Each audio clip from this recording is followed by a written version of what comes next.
The Dr. Oba Tashaka Show. Free your mind, and the rest will follow. A show for all who are on the journey to discover the truths about their identity, history, culture, politics, spirituality, and family relationships.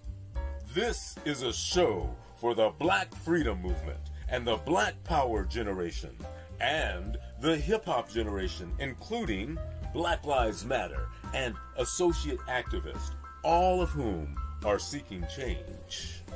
Dr. Oba Tashaka and his guests are dropping knowledge and insight from his successful organizing, research, writings, and innovative thoughts, the best of which have piped into God's mind to lift you up higher and higher. To the bosses, OGs, rappers, influencers, and those looking to evolve from the constraints of misinformation and miseducation to build a foundation for personal growth, love, and mental freedom. Check out the wisdom of the OR. Yeah, that's the original revolutionary, Oba T, who inspired 1 million black men with his rousing speech at the Million Man March, and who continues to fight, write, and speak the truth. Dr. Oba Tashaka is one of the deepest deep thinkers in the world today. A quote by Dr. Asa Hilliard. Dr. Oba Tashaka, then Bill Bradley, was the best leader organizer in the Congress of Racial Equality, CORE. An endorsement from Dr. George Wiley, Associate Director of National CORE and the best organizer blacks produced in the 1970s as the organizer of the National Welfare Rights Organization. The Dr. Oba Tashaka Show. Free your mind, and the rest will follow. Greetings once again to all of you beautiful viewers and conscious people who are constantly putting forward good ideas. And I know we're doing good work for our people. Greetings to Brother Rob Moses, who was the first one to tune in for this show. Ogawa, he beat you. That's pretty good. To Sister Robin, beautiful, dedicated sister, real sharp. Brother Loud Tazoo, who raised some real good comments on this show and who was privileged to know Professor John Henry Clark. Lisa Grayson, Griffin Higgins, Sister Coco, who's been constantly putting forward some mind-inspiring questions and comments, Gloria Briscoe, and ETA Brown Heron. I keep seeing some new people showing up each time. So, and she's from, Heron is from New York City. Right on. Hey, hey, hey. And to others who will be joining this show. I want to thank all of you for supporting the show and also spreading the word to others to view the show. And I want to thank all those who have made financial contributions. They're needed because a show like this costs money, like they all do. So I want to thank people for that. Brother Ugawa, who has worked real hard on this show to build up the viewership and who made the contact with Hoppy. And for you that don't know, I was on Hoppy Thursday.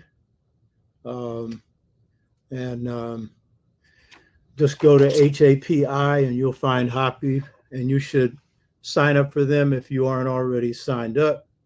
It's a good show. And Sister Felicia and her partner are real conscious, beautiful people. And they have a conference coming up on Black excellence. And so you should take part in that conference. They've got some good people who will be participating.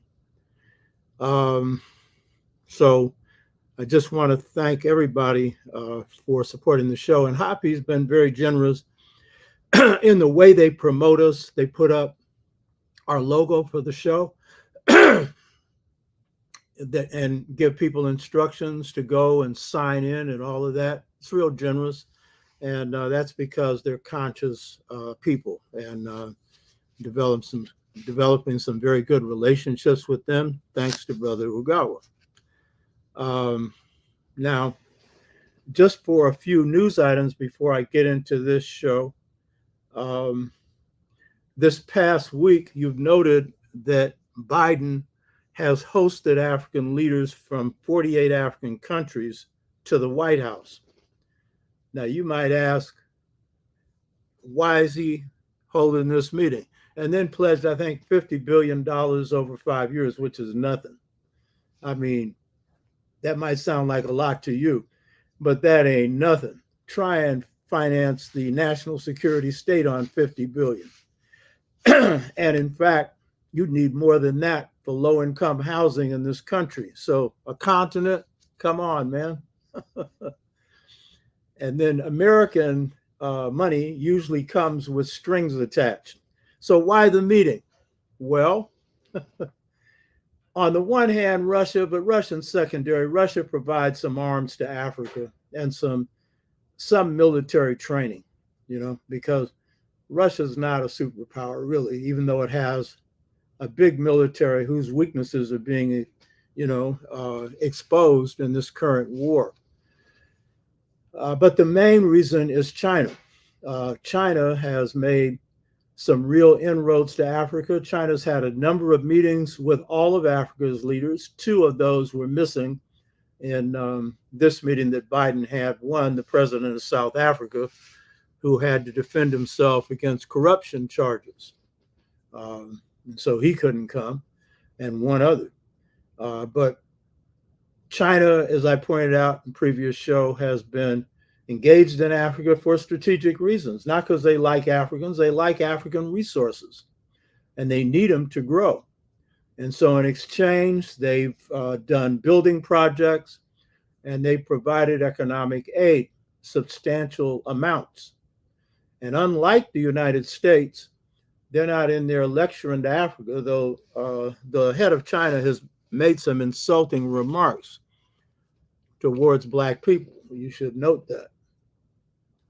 And he seems to forget that there was a time in China where they had a sign up that said, no Chinese, but that wasn't the word they used. It was the insulting word for Chinese, and no dogs allowed in China, sitting on some benches and other places in China. So he should be careful about making fun of Black people.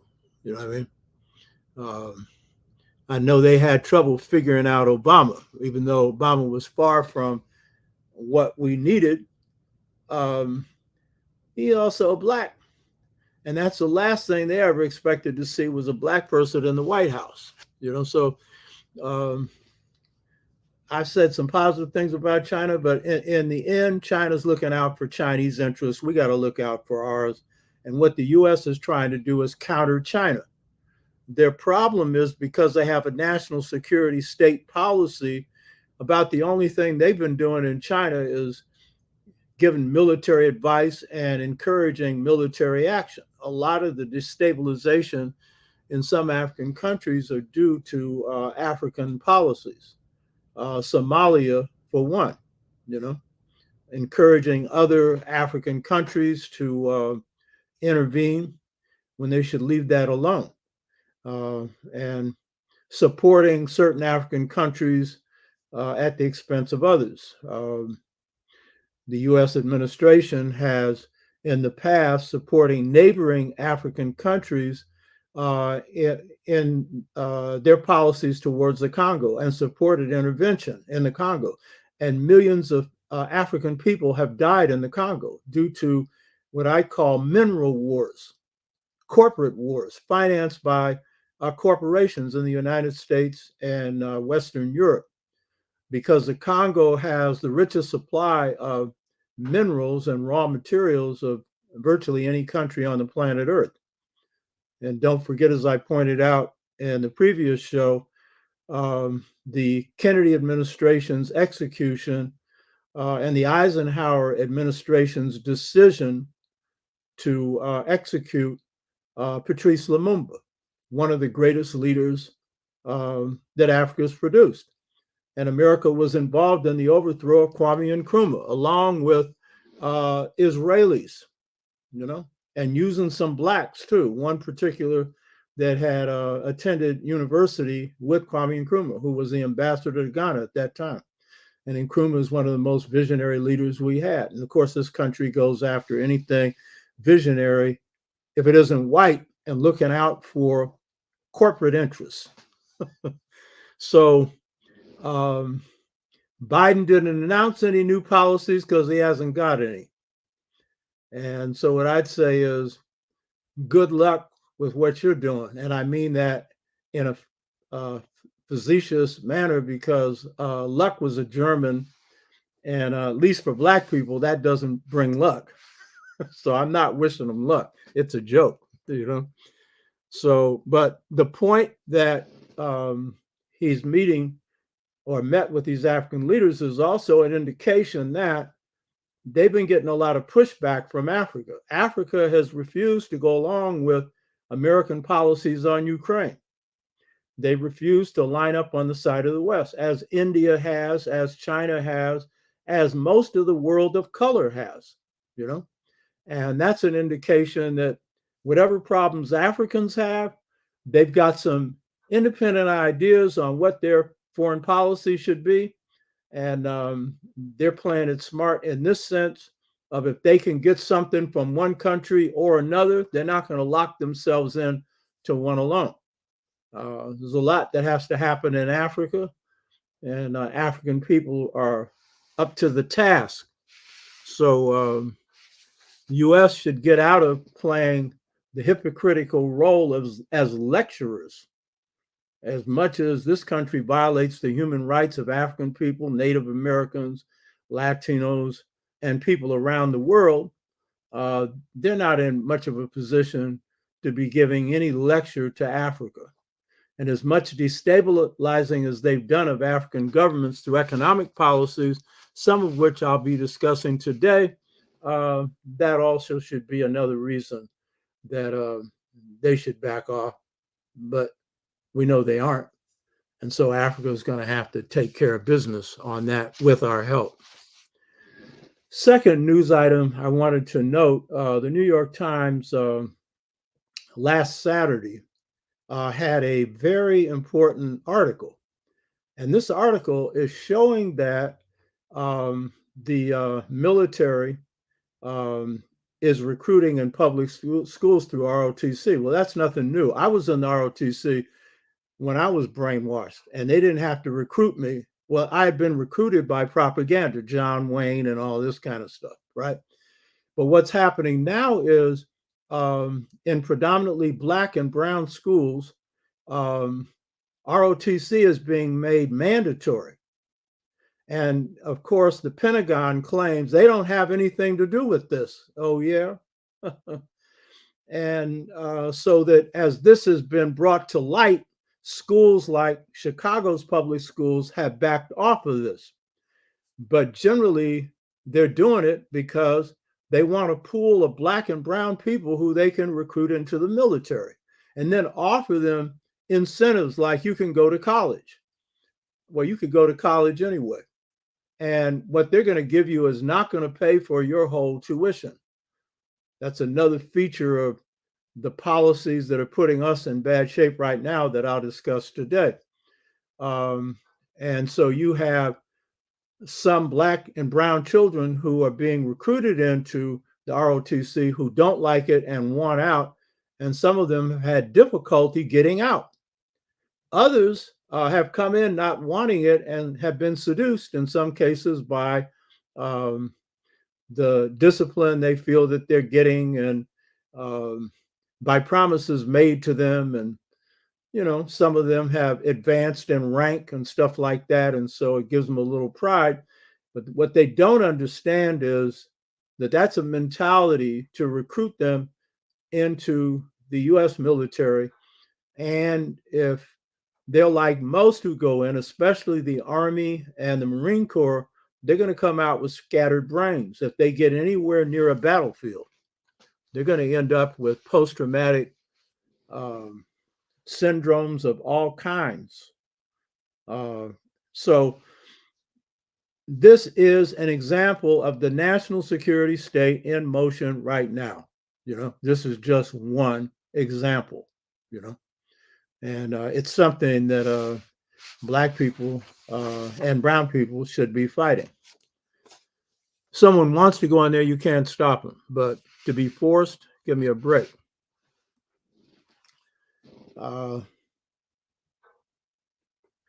So the topic for today is part 3 of the last 2 series. Part 1 addressed the rise of U.S. power at the end of World War II. And so there was a look at how the Council on Foreign Relations played a major role in laying out American strategy to position it as the global world power at the end of World War II, and went into some of the strategies that they put into effect. And then part 2 basically focused on something that a lot of people don't really get, that the Cold War was a fake. There was no threat to American security. Russia was prepared to eat out of America's hands and, was prepared to align with them and hope to get money to rebuild their country. As I pointed out, they had lost 27 million people in World War II. They had defeated 200 German divisions.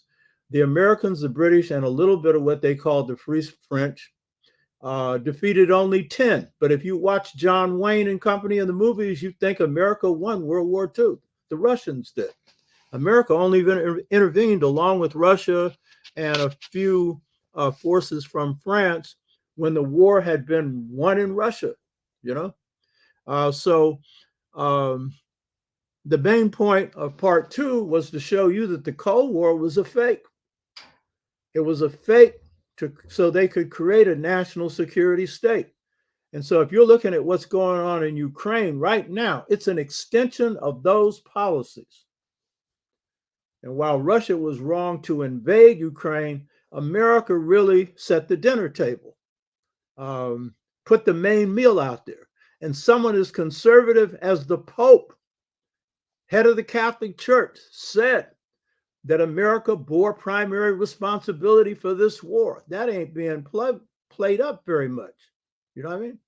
So if you think that what happened post 1945 and then what happened with the decline of U.S. power subsequent to 1972, a 27-year period of rise and fall, it's the shortest occupancy of global power in world history. You got to really mess up. There's another term I'd rather use. I think you know what that term is.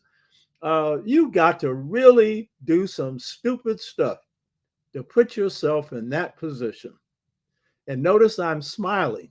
There's no sadness here. Someone's got their foot on your neck. Anything that relieves the pressure is good. And there's plenty of feet on our necks that need to be taken off. So that was part 2. Today's show addresses how these and other changes in American global policies and declining power has impacted Black communities, Black families, Black people, and African and Caribbean nations in general. So what's the impact of these policies, particularly what are they and what are their impacts on us? Because usually if you say globalization or you talk about certain American international policies, you think, oh, that just applies to what's going on there. But you'll see you can't separate the two. So the topic for today is, as was noted in the promotional material, the impact of the U.S. national security state and globalization on Black communities and African nations. When I say African nations, I'm referring to the Caribbean. I'm also referring to African people globally. So this is an overall thing. There'll be a special emphasis on how it hit this country, but also a look at how it hit the rest of the African world. One of the key rules in any battle is you got to know your enemy and know yourself. And we often get lazy and we just white supremacy and that's it. I don't use the term anymore because they're in decline. But if you use the term, you need to know that that's not sufficient. You got to know what forces are you up against. On the God Within series and all these others, I've been talking about spiritual forces. Here now we're talking about devastating forces. What are they? How are they organized? And then around that, how can you combat them? So we're looking at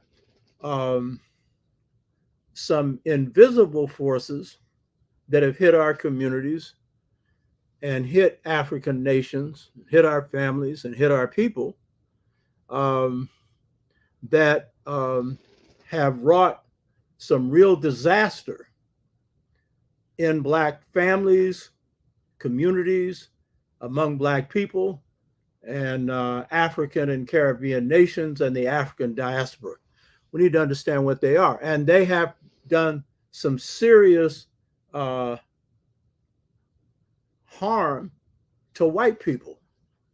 They're just starting to wake up to it. And most of them don't know what it is. And most of them are taking their aggression out on Mexicans and Blacks, not understanding where the cancer that they face comes from.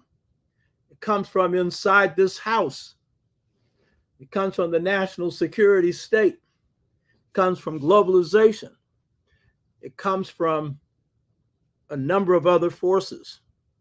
So the aim of today's show is twofold.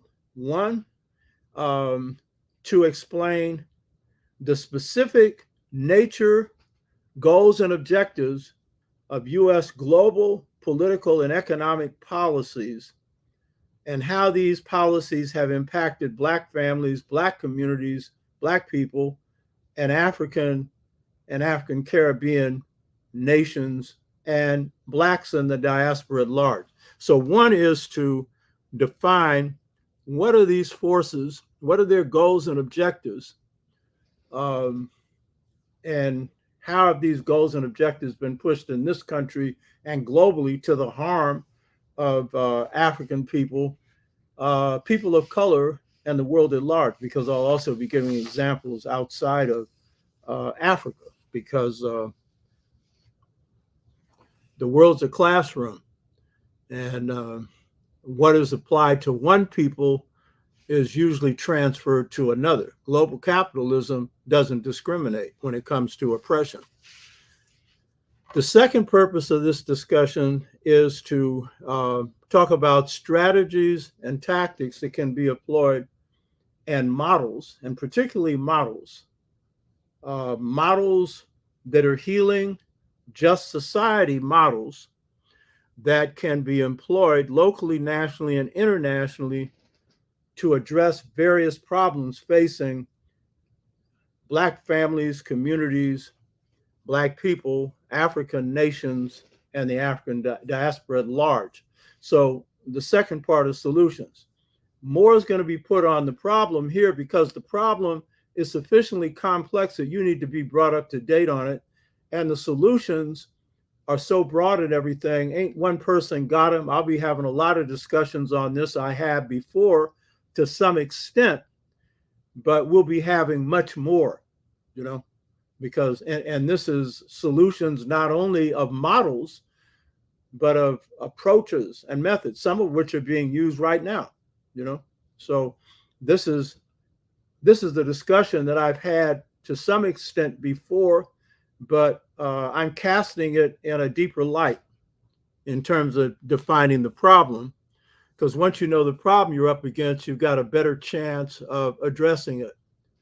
I see Hoppy Film up here. Peace, family. Greetings. I think I know who that is. Greetings, lady. Chad Jomo Kenyatta. Nice name, brother. Greetings to you. And Mildred Parks.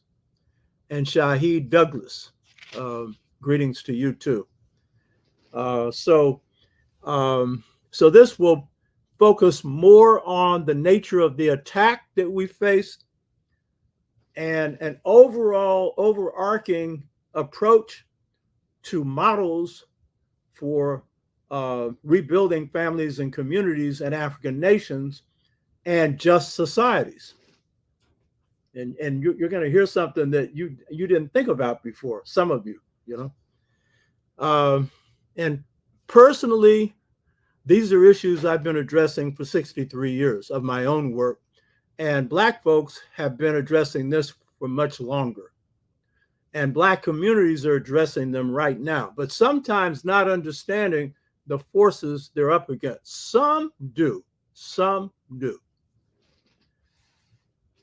Is that you, Felicia, right there, Hoppy Films? If so, let me know. Or who it is, let me know. So in my book, The Integration Trap, Generation Gap, Caused by a Choice Between Two Cultures, this book here, it's my 5th book. Yes, Felicia, greetings. This is my 5th book, and this book came out of community organizing, going door to door in the Black community. And one of my former students, Lawrence Freelow, really inspired me to write this book. But the first chapter is on what are the forces that have hit Black communities since '68. So if you want an even deeper analysis, pick up the book and you can see it, the address for getting it, you know, as well as the mother principle. Both of these will be addressed here. And you can see on the promotional that the mother principle and integration trap are put alongside that. And the lady to my side is my wife, Pamela Hurley Tashaka. She just got back from hot footing it. That's a term that her family calls her, hot foot, in Barbados and the UK, freezing in the UK. So she's back to her warm home. And I'm glad to see her. So what I'll be discussing today is going to have more in some respects than the integration trap, because I don't repeat myself in that sense, but there's a more comprehensive view that you need to read the first chapter on. The other chapters are dealing with the solution to the problems that affect Black communities, and those are heavily around culture. So chapter 2 is on the Twa. Chapter 3 is on agrarian systems that came after that. Chapter 4 is Kemet, showing you how the Anu people gave birth to that, who are agrarian Twa. The following chapter is on the Twa presence in Asia, China, Philippines, and others, Japan. And then the main chapter, chapter 6, is on African American or new African culture. Is nearly 100 pages long. That's the purpose of the book. And you're going to see a lot of this when it comes to solutions is going to have culture linked to everything we do. You know what I mean?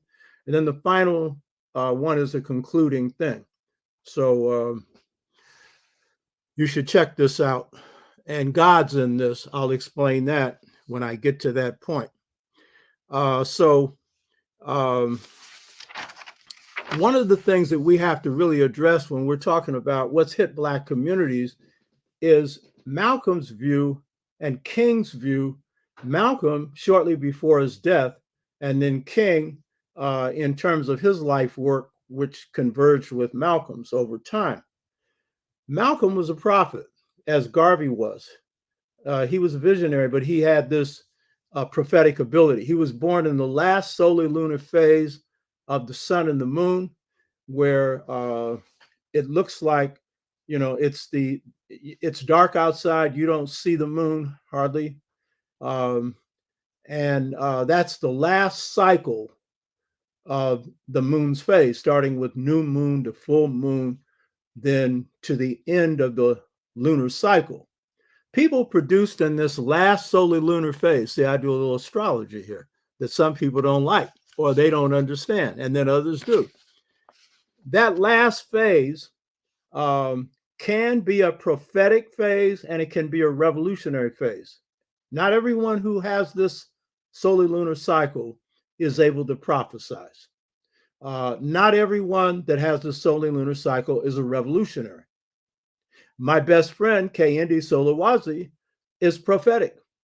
He predicted the rise of Trump 2 years before he was elected. And he's in this last phase. His sun is in Taurus. His moon's in Aries. Same solar lunar phase, by the way, as Malcolm. And he said, brother, Trump's going to win. And it's going to be good. What he meant by that is it's going to put some hurt on us and it's going to force us to do some stuff.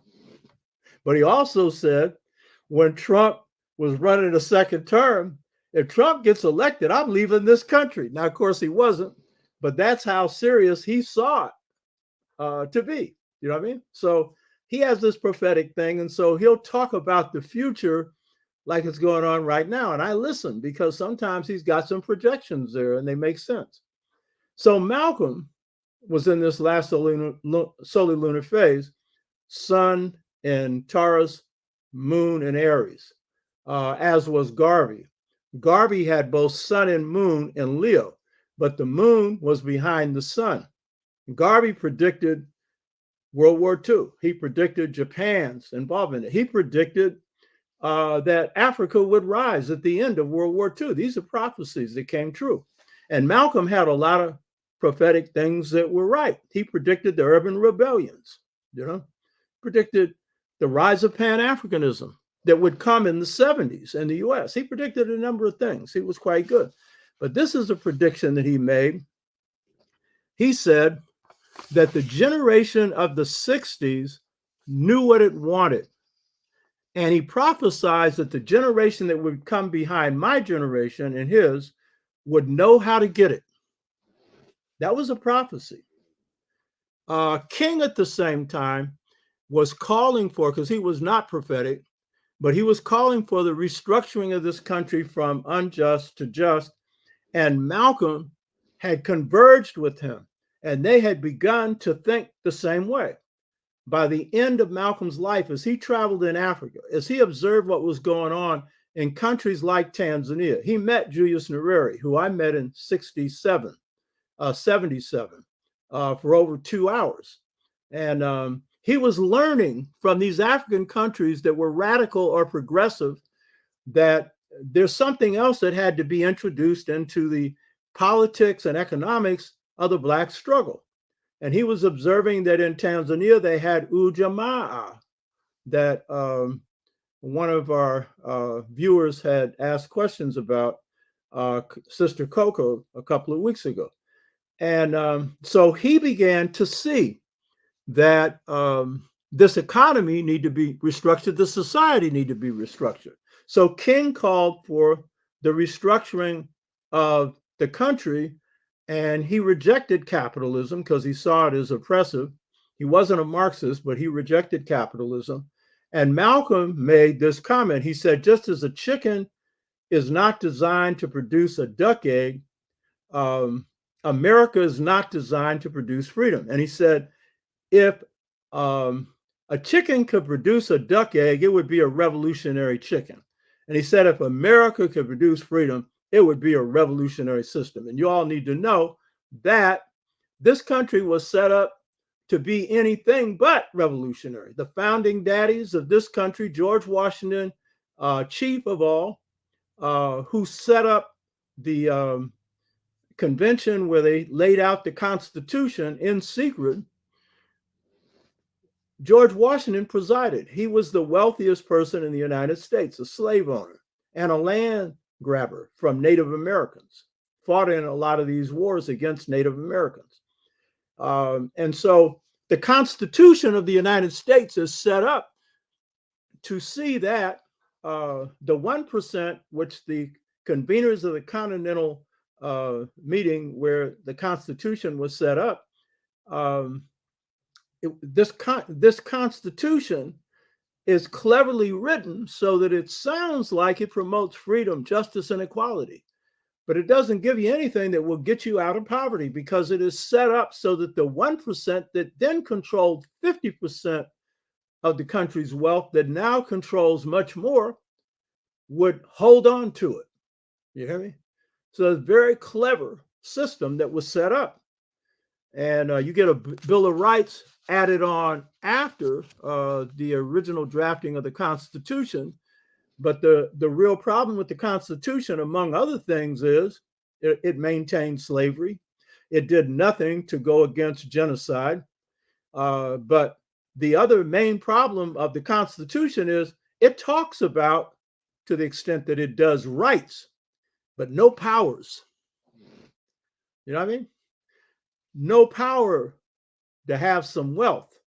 No power to have a roof over your head. No power to have medical care. No power to have real free education. No power to really have a say-so in running your government on a day-to-day basis. Now, that's what it left out, among other things. Huh? So Malcolm is prophesizing that the generation coming behind my generation would know how to get what we wanted. And King and Malcolm are calling for restructuring the country. So the question is, what happened? What happened that prevented the youth behind my generation from not pursuing that drive? What happened? You understand? This is the real question that I'm addressing right here. You hear me? Right here. Because it's more complex than you think it is. And I'm going to say this. Your prominent leaders, those in the Congressional Black Caucus, and Black political officials at the local and statewide level, especially the Congressional Black Caucus, especially the older members, they know what happened. They ain't telling you. You hear me? They ain't telling you. And some of them will hold up as great leaders people like Slick Willie Clinton, Bill Clinton. One that I really like, I'm not saying her name because I'm not putting her down because I really like her. She said, oh, he's the smartest president she ever met. Yeah, Slick Willie. Smart in what way? You know? So your leaders that know, for the most part, haven't told you. Now, some of the radical viewers of this show, they know this, but may not know it in this depth or may know it in greater depth. Because I know some of you are ahead of me. And you all sending me books I haven't read. You know what I mean? Which I look forward to. In fact, Brother Ogawa was sending me a list of some of those books. I'm reading them. That's part of why I'm doing the show. I'm doing intergenerational transmission. I'm sending off stuff that I know, bringing on other people that have what they know, and then learning from the youth. You know what I mean? But my main thing is I'm looking to learn. So whatever people can put on the table that I don't know, I'm jumping on it right away. And we got some people that watch this show that are specialists in certain areas. So, hey, I'm looking for that. That's also why I look forward to the chat. And Brother Chad, Jomo Kenyatta, thanks for ordering the Integration Trap book. And Wolf Manlu basically is talking about what happened is to keep us dependent on the oppressive government. Yeah, some other comments here. So what actually happened? Some of us, and this includes some of our scholars who are not politically oriented, but are conscious, they know the history and particularly African culture. and a lot who are psychologists, they will attribute the mess we're in today to slavery. Oh, slavery messed us up. We just can't get together. And I hear this all the time. And then I was out doing a thing introducing Julius Garvey at Marcus Garvey's bookstore about a month ago. And he was selling his new book on philosophy and opinions of Marcus Garvey. So a young sister who is a member of the UNIA, Universal Negro Improvement Association, which was really impressive because the people who turned out were mainly UNIA members, all young, in their 20s and 30s. That's unusual because there's a brother in Oakland who's organized them. He's in his 30s. And one of the organizers and leaders in Pan-African People's Organization works with him. So he's telling me about him and what he does and all this. So the sister comes up to me and makes this matter-of-fact comment.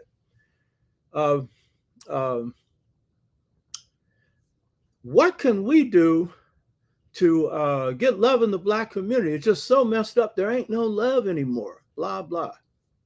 Yeah, we have some messed up families right now.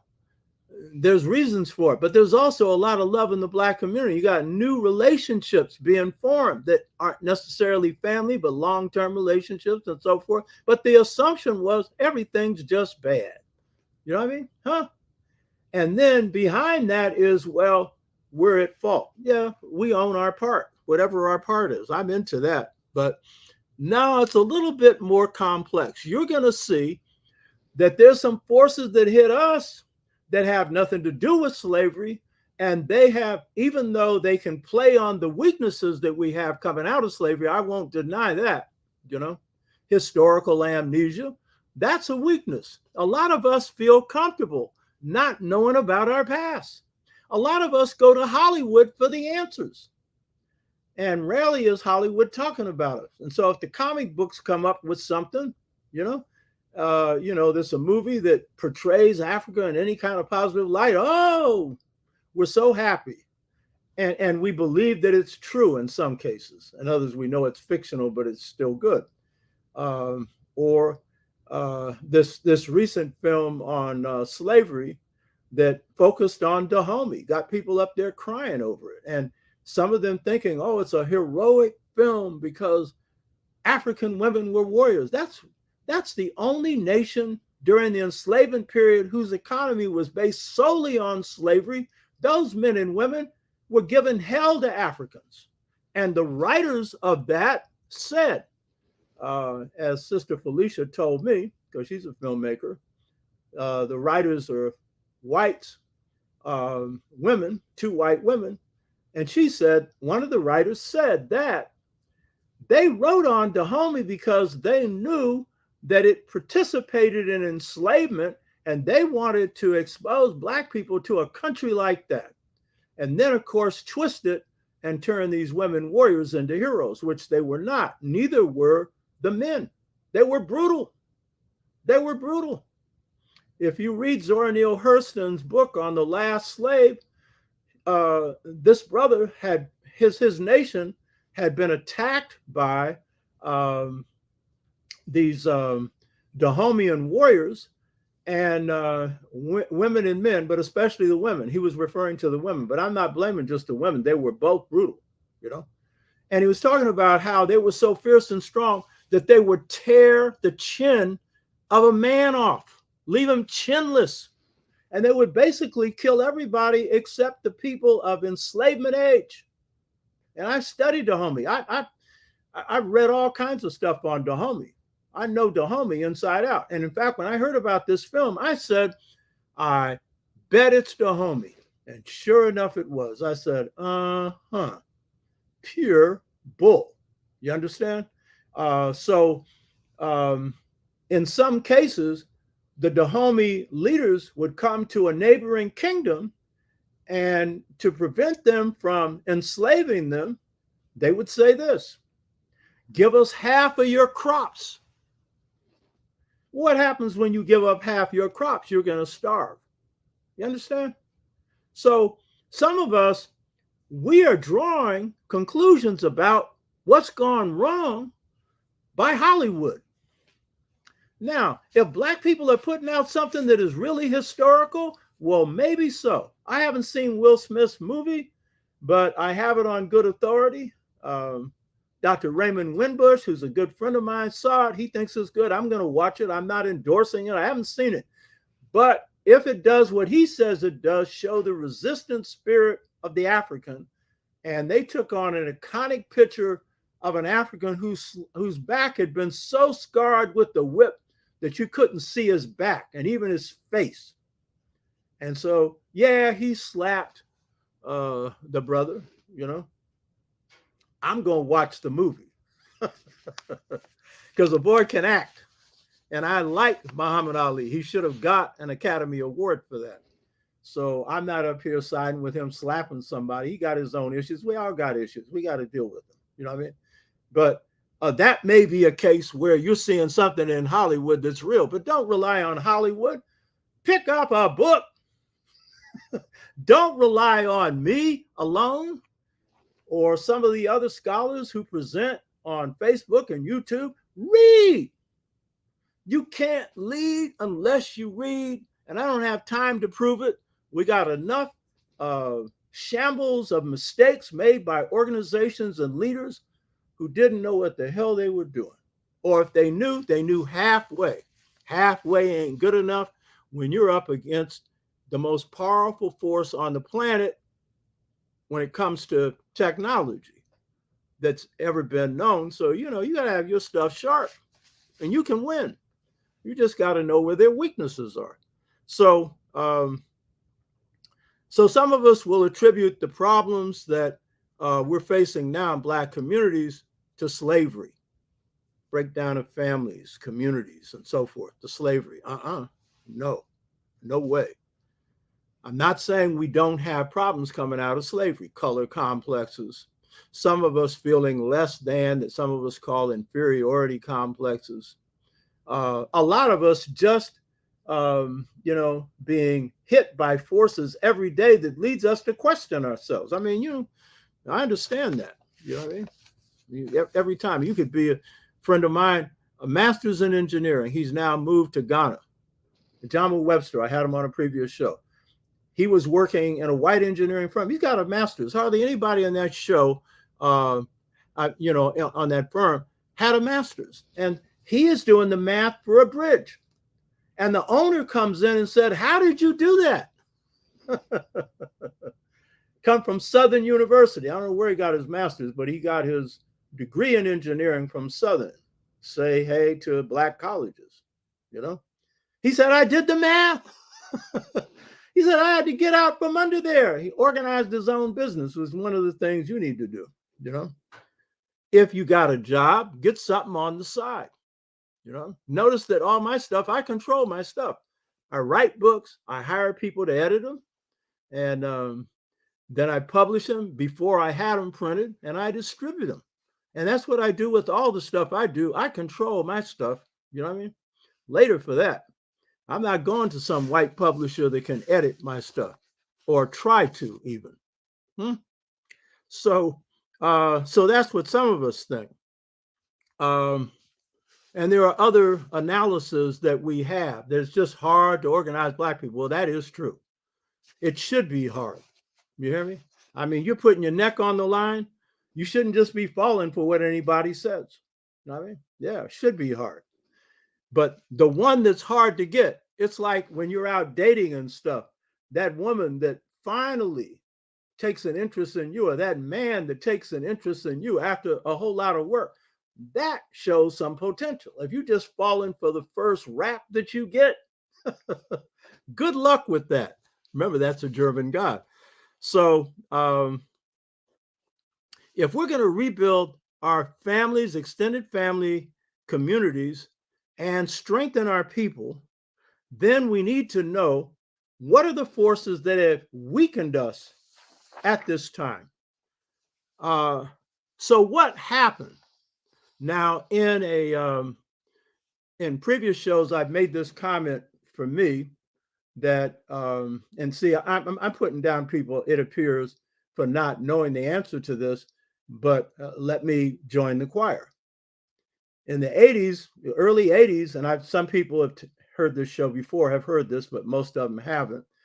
In the 80s, I had a student, it was the early 80s, a young sister who probably wasn't any more than 18 years old. And she asked a question. It was a Black politics class. She said, if our culture is so strong, why are there so many holes in it? What's gone wrong? I gave her an answer. I came back home. I was living in Richmond then. I realized I didn't have an answer. Okay. So I'll give you the answer that I got. Some people have heard it, others have not later, because I've got much more to put on the plate right now. But I didn't know because I was too close to this. At that time, the 80s, I'd been involved in organizing 20 years and studying about 17 of those 20 years. But the reason I didn't know is that the forces that had hit the Black community were unlike any that had hit them before. And some of the things that were falling apart, some of those were just beginning to become real clear because drugs were just coming into the Black community. You know what I mean? That was an obvious one. That one's not hard to explain. Oh, where it came from, the CIA. They admitted it, you know? And then guns being shipped into the Black community. Big Black communities, railroad trains would be left in Richmond, for example, and full of guns. Who does that? The mafia didn't do it. They're not giving away guns. It's only your military, industrial, national security state that's got some jobs for you to do. But they ain't jobs that any of us should be doing, you know? So what happened? This is the key question. Now, underneath all of this, I want to go back to the foundation that I started this show with. Underneath all of this is the Aryan ideal, the Aryan identity, the Aryan philosophy, ontology, and ethos that shapes everything that you call European that comes after that. And I'm not going back into what I covered in the first show where I talked about how Aryanism developed and so forth. Go watch the first show. But the key thing I want to stress here is that what's driving all of this is the mentality that modern Europeans and European Americans have towards the world. And that most Europeans, especially those in charge, have, even though they haven't been successful at it. And that is the philosophy of and the ethos of Lord and Masterism. Arius, Lord and Master, Aryans, the no good for nothing dirty scum that they manipulate and control. Because what I'm going to describe today as damaging forces that have hit us have hit white people as well. White people don't care about white people. Those in power don't. You hear me? They care about one thing. Well, they care about two things: power and money. Power, which is usually institutions, and money that flows from it. But if you think that money is the main power, you've missed the boat. If you haven't got some real institutional power, you don't really have power. And every time we build up something like BET and then sell it, we're making a big mistake. You hear me? Big, fat mistake. Why do you think they want to buy it? Because they know they can do even more with it, just as you could. You know, you built it, you know. So don't give away your power for some paltry money, even though most of you think it's honey. And that's particularly the younger generation. That's value number one, not for all, but too many, and too many of us, period. Yeah, really? You know, the Jews had money. They also had institutions. They lost both and they got fried. So you better understand there's more to this than money. And even if you have institutions, you better know how to handle them so that they can protect what they got. You know what I mean? That's a whole nother thing. So in the modern world, capitalism is the organizational entity for this Lord and Masterism. And it's done more to mess up the world. It's exercised more power than nomadism, people on a horse ever could. But they got the same mentality.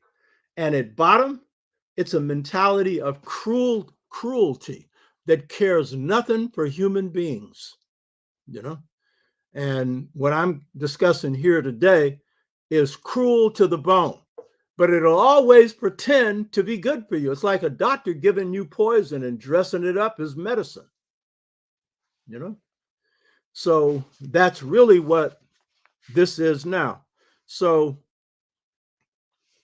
this Aryan project for world control, lord and masterism, gets transferred when we see the rise of the national security state in the US, and even as it's in decline, which is right now, into various policies that the United States government puts into effect. And these policies are then transferred to their puppets. And guess who their puppets are? Britain, France, Germany, Europe.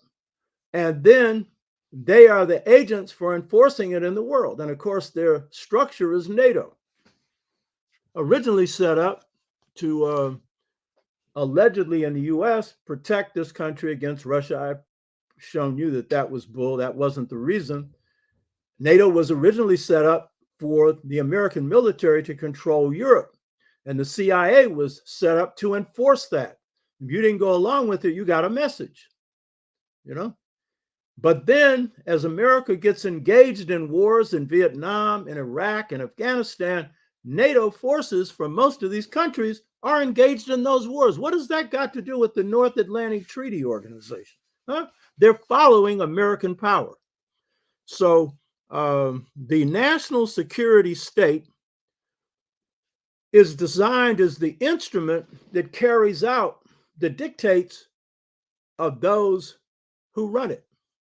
That's the corporate elite. I had made the comment about General Smedley Butler, a 3-star Marine Corps general, 2-time Congressional Medal of Honor winner, that when he finally cashiered out of the Marine Corps, 3-star, he said he was a criminal for organized crime. He worked for the banking syndicates. And he said he could teach Al Capone a lesson. Al Capone only operated in 2 cities. He said he operated on 3 continents. He was in China during the Boxer Rebellion. He was in Haiti, and he didn't say it, but he enslaved Haitians to do road work. You hear me? He was all over this planet. But what he was saying was he was a criminal for organized crime, and organized crime was what? The big banks. He named the big banks, and that's basically. I have friends who have been in the regulars. I was in the reserves in the Marines when I was brainwashed, and they've been told by their drill instructors the same thing. This is what we do. You hear me? Huh? So all of you, Biden up here saying, God bless the troops. I've heard this, God bless America. The question is, why? What did America do to be blessed? Some people in it, but America? Genocide, you're going to be blessed for that? Slavery, you're going to be blessed for that? And now he's talking about God bless the troops.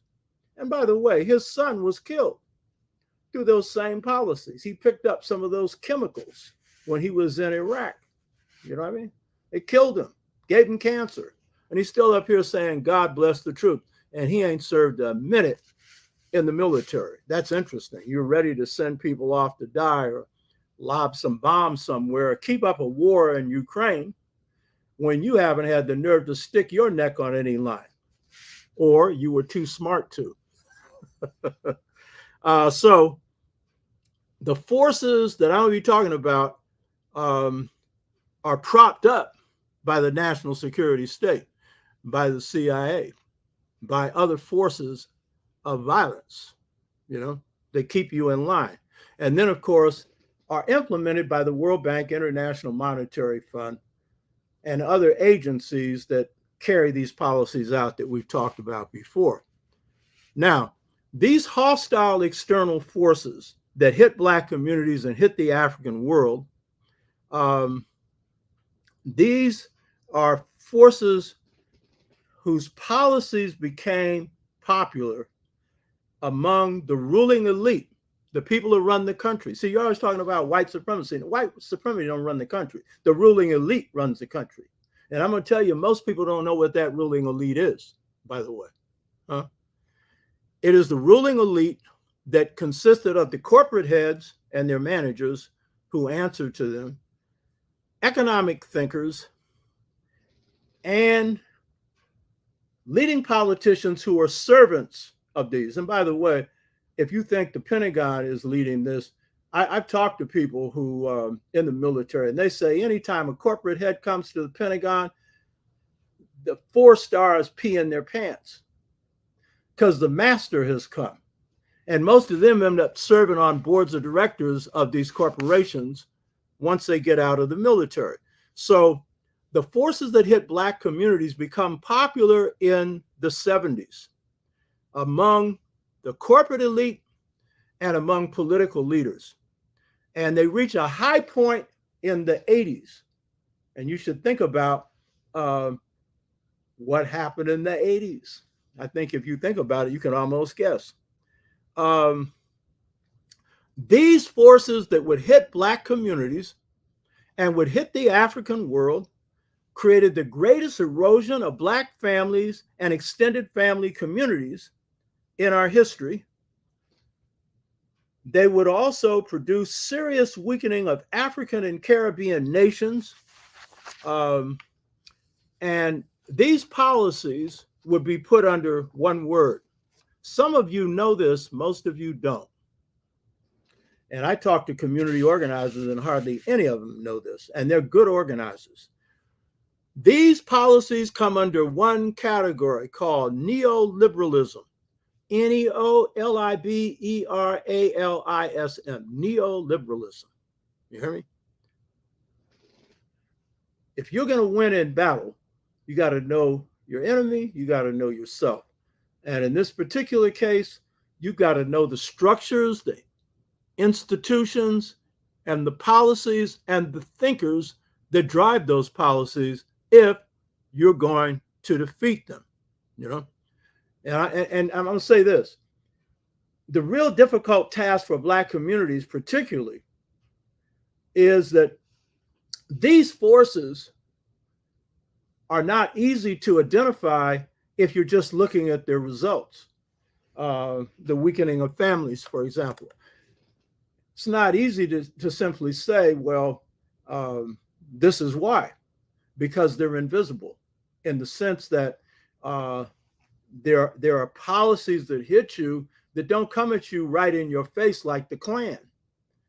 And there's certainly got a racist component to it, but it's policies and it's organization and it affects livelihoods and everything else. And so if you don't know the root, you won't understand what caused that to happen. So neoliberalism, always when they come after you, they use some terms that sound okay.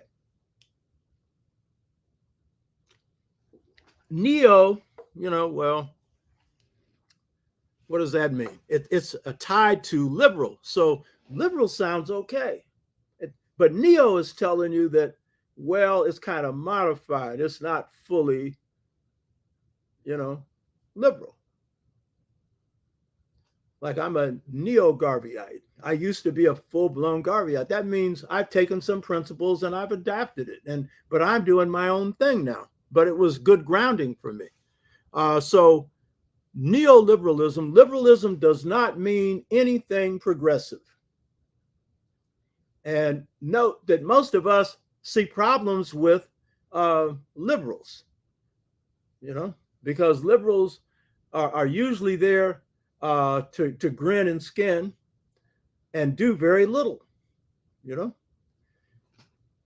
So neoliberalism is referring to the philosophies of Adam Smith, who lived in 1723 to 1790.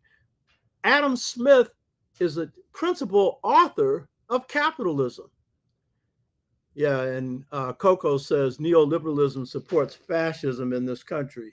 Yes. But Adam Smith was a seminal capitalist thinker. So if you really want to understand the construction of capitalism, one of the things you should do is study Adam Smith.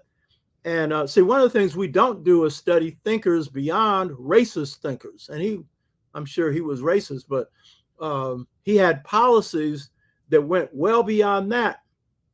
We think white supremacy is enough. We don't really know our enemy because we don't know his thought, because they were oppressing themselves before they ever got their hands on us. And that was driven by their worldview, their philosophy.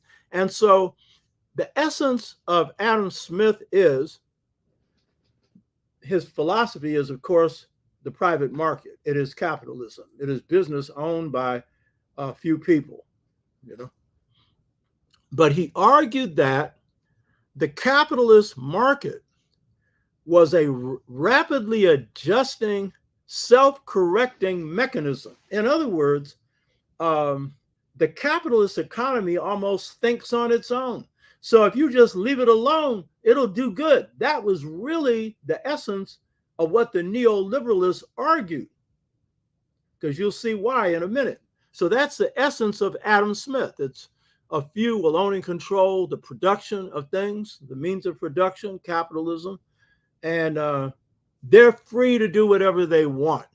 And by the way, that's another principle in Arianism, founded by the Greeks, their first philosopher, Hesiod, which is the philosophy of freedom, which is freedom's arbitrary. That is the essence of how whites view freedom, particularly those in power, and some that want to imitate them. And some of us have taken on their mentality and have become pretty brutal ourselves. That's got to do with something else I'd address at another point. But the key point is, this is the essence of what neoliberalism means in economic terms. And then the other mainstay of neoliberalism is a man named John Locke. He wrote two books that are really important, two treatises on government, the first and second, but it's the second one that's important. Second volume, Treatise on Government. And the essence of John Locke, who, by the way, helped shape the Constitution of South Carolina, a slave state. And that was the slave state that, you know, Africans dominated and raised up the most serious rebellions. The essence of the second treatise on government is that the role of government is to protect business. Now, at the time he put this out, you didn't have the big multinational corporations. Now you got them, but that's their role. So notice, the government of the United States, the one thing that it doesn't regulate is the power that runs the country. Corporations, they do very little regulation on them.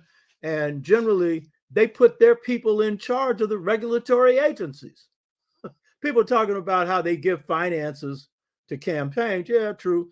But the key thing is, they're running the show from the beginning. I was showing you on the Council on Foreign Relations how policy was set up for the post-World War II period. And I was showing you in that how the Council on Foreign Relations put their own people into the top policy-making positions in the government.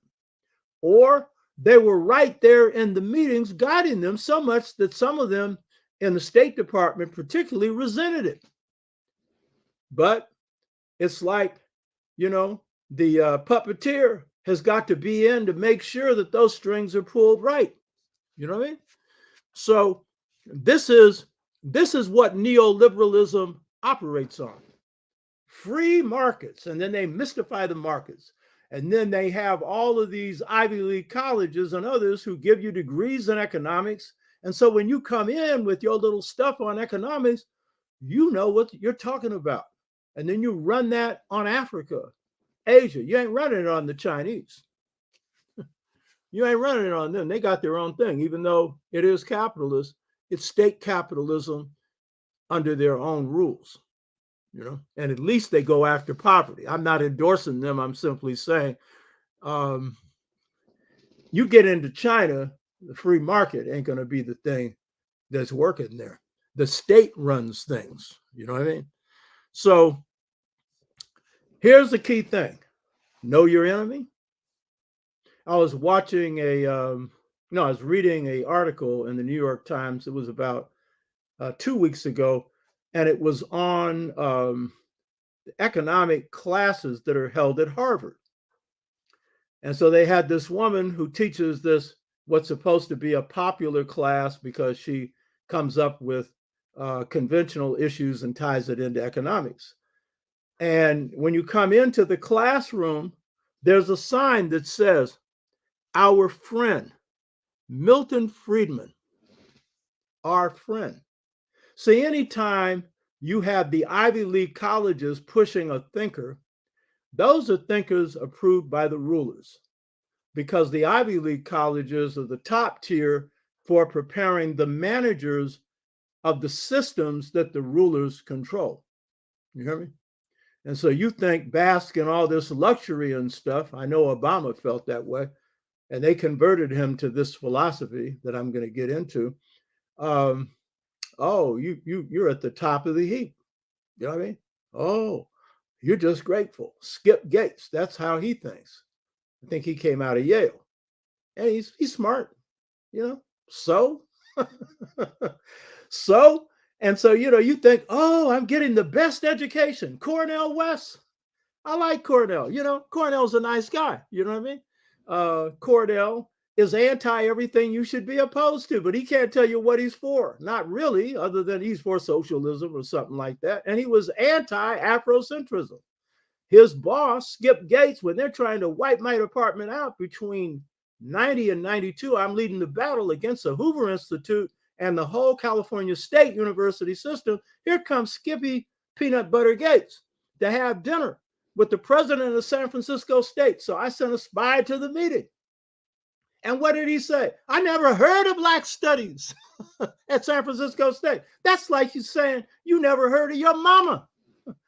We're the mother of Black studies. And Dr. Nathan Hare is its father. And I really respect that brother. Good friend of mine. You know what I mean?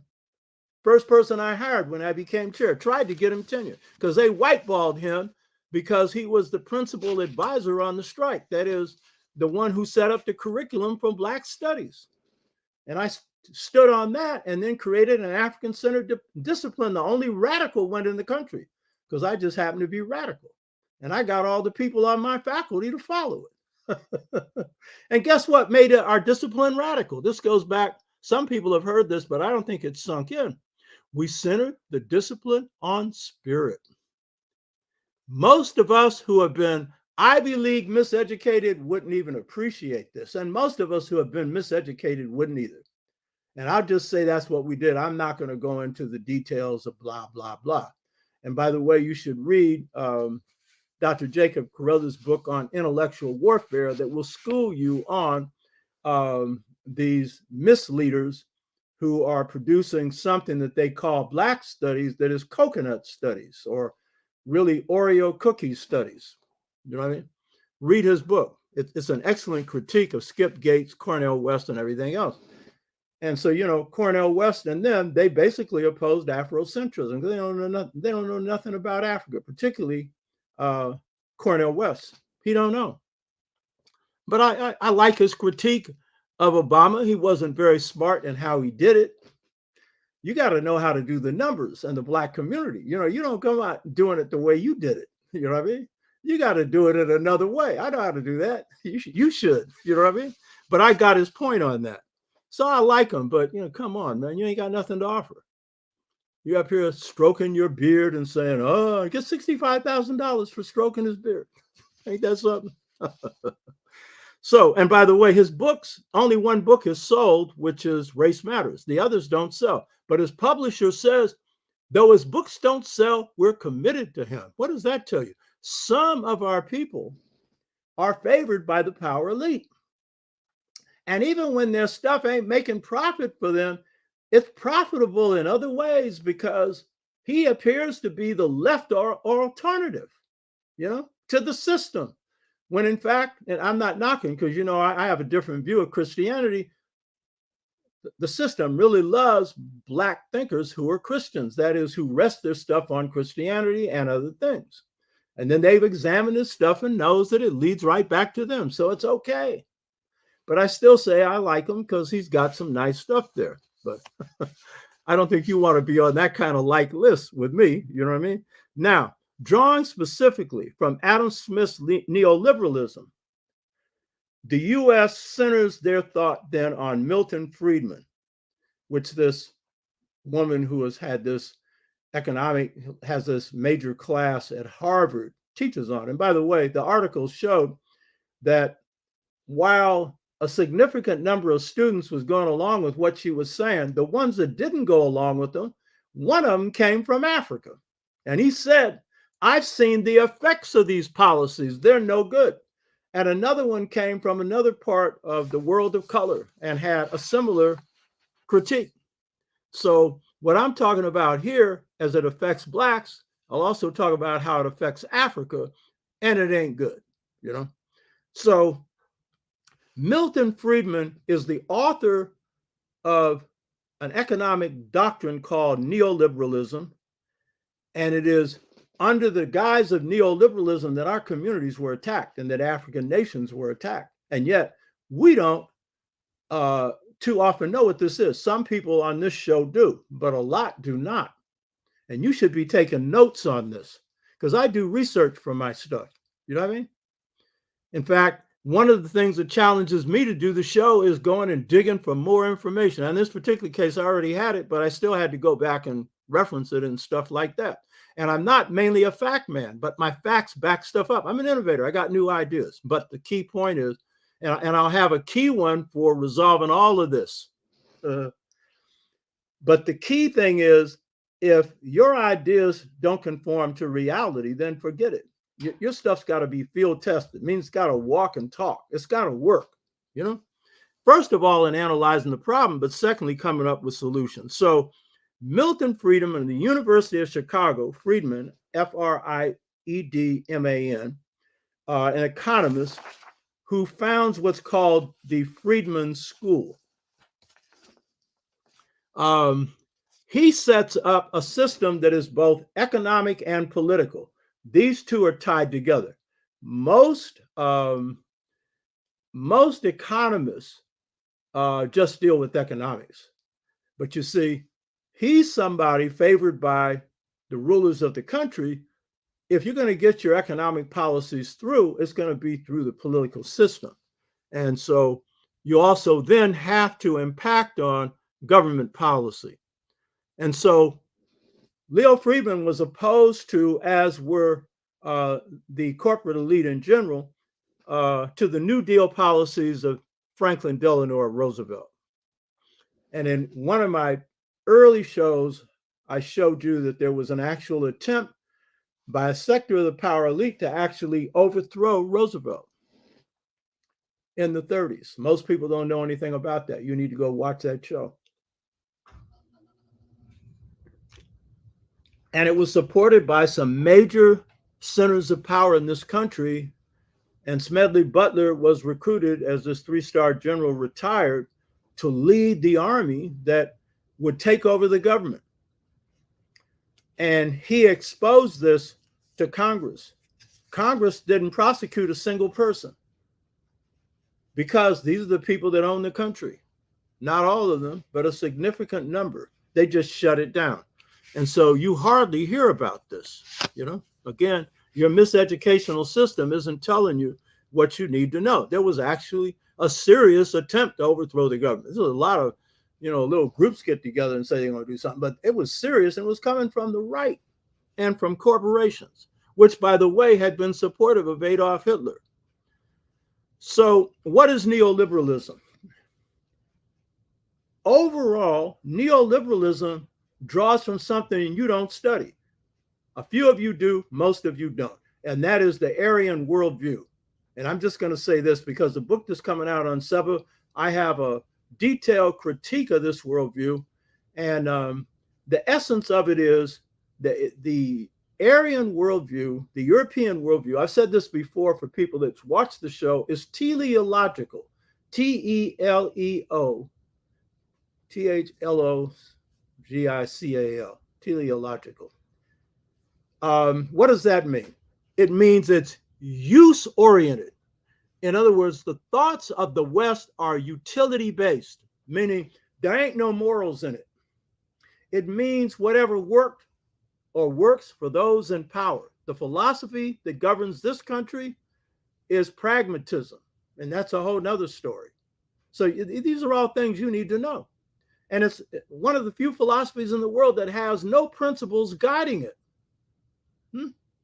They say it's whatever worked. And by the way, Cornel West is a pragmatist.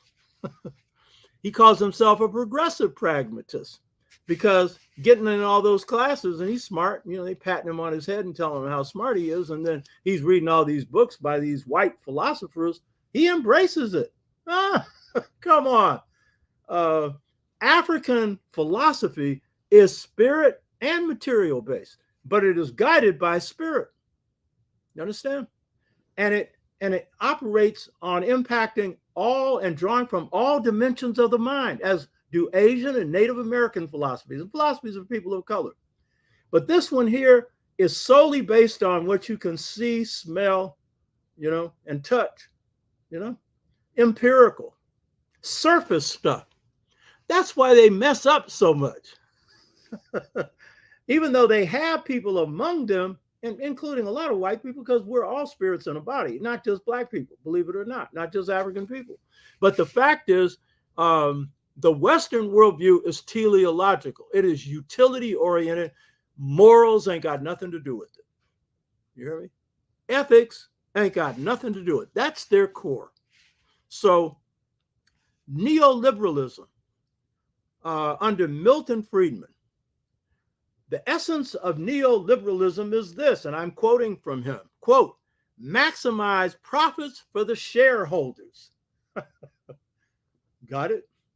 You say, oh, I already knew that, but you don't know. Some of you do. Most of you don't know the system that was put together to push this, because see, maximizing profits for the shareholders, that was George Washington's view, except it wasn't shareholders. It was the ones who owned slaves, the ones who stole land from Native Americans and so forth. And then later in the Civil War, it would be the robber barons, who ran the railroads. And Lincoln gave them the land and all the rights underneath the land, which was land stolen from Native Americans. You know what I mean? So, yeah, maximize the profits for the shareholders of the railroad barons, right? So that's always been the case. So maximizing the profits is the bottom line, which is telling you they don't care about anything else. So when they're coming to Africa and offering them programs, parts of Asia that is still dependent on the West or the Caribbean, there's only one motive for whatever they're going to give them, is to make a profit off of it. It ain't going to be a profit for you, but they'll come in like a good hack who's getting ready to chop you to pieces, a doctor that doesn't know what they're doing, and they're coming in to chop you up, but they know what they're doing. They're just claiming that it's going to be good for you when it's only going to be good for them, So this is then the first thing about neoliberalism. Now, Milton Friedman has the nerve to say that, because he's got to cloak this in goodness. So he says, maximizing profits is for the benefit of the people. How can you, who's making profits, help me when I'm not making anything?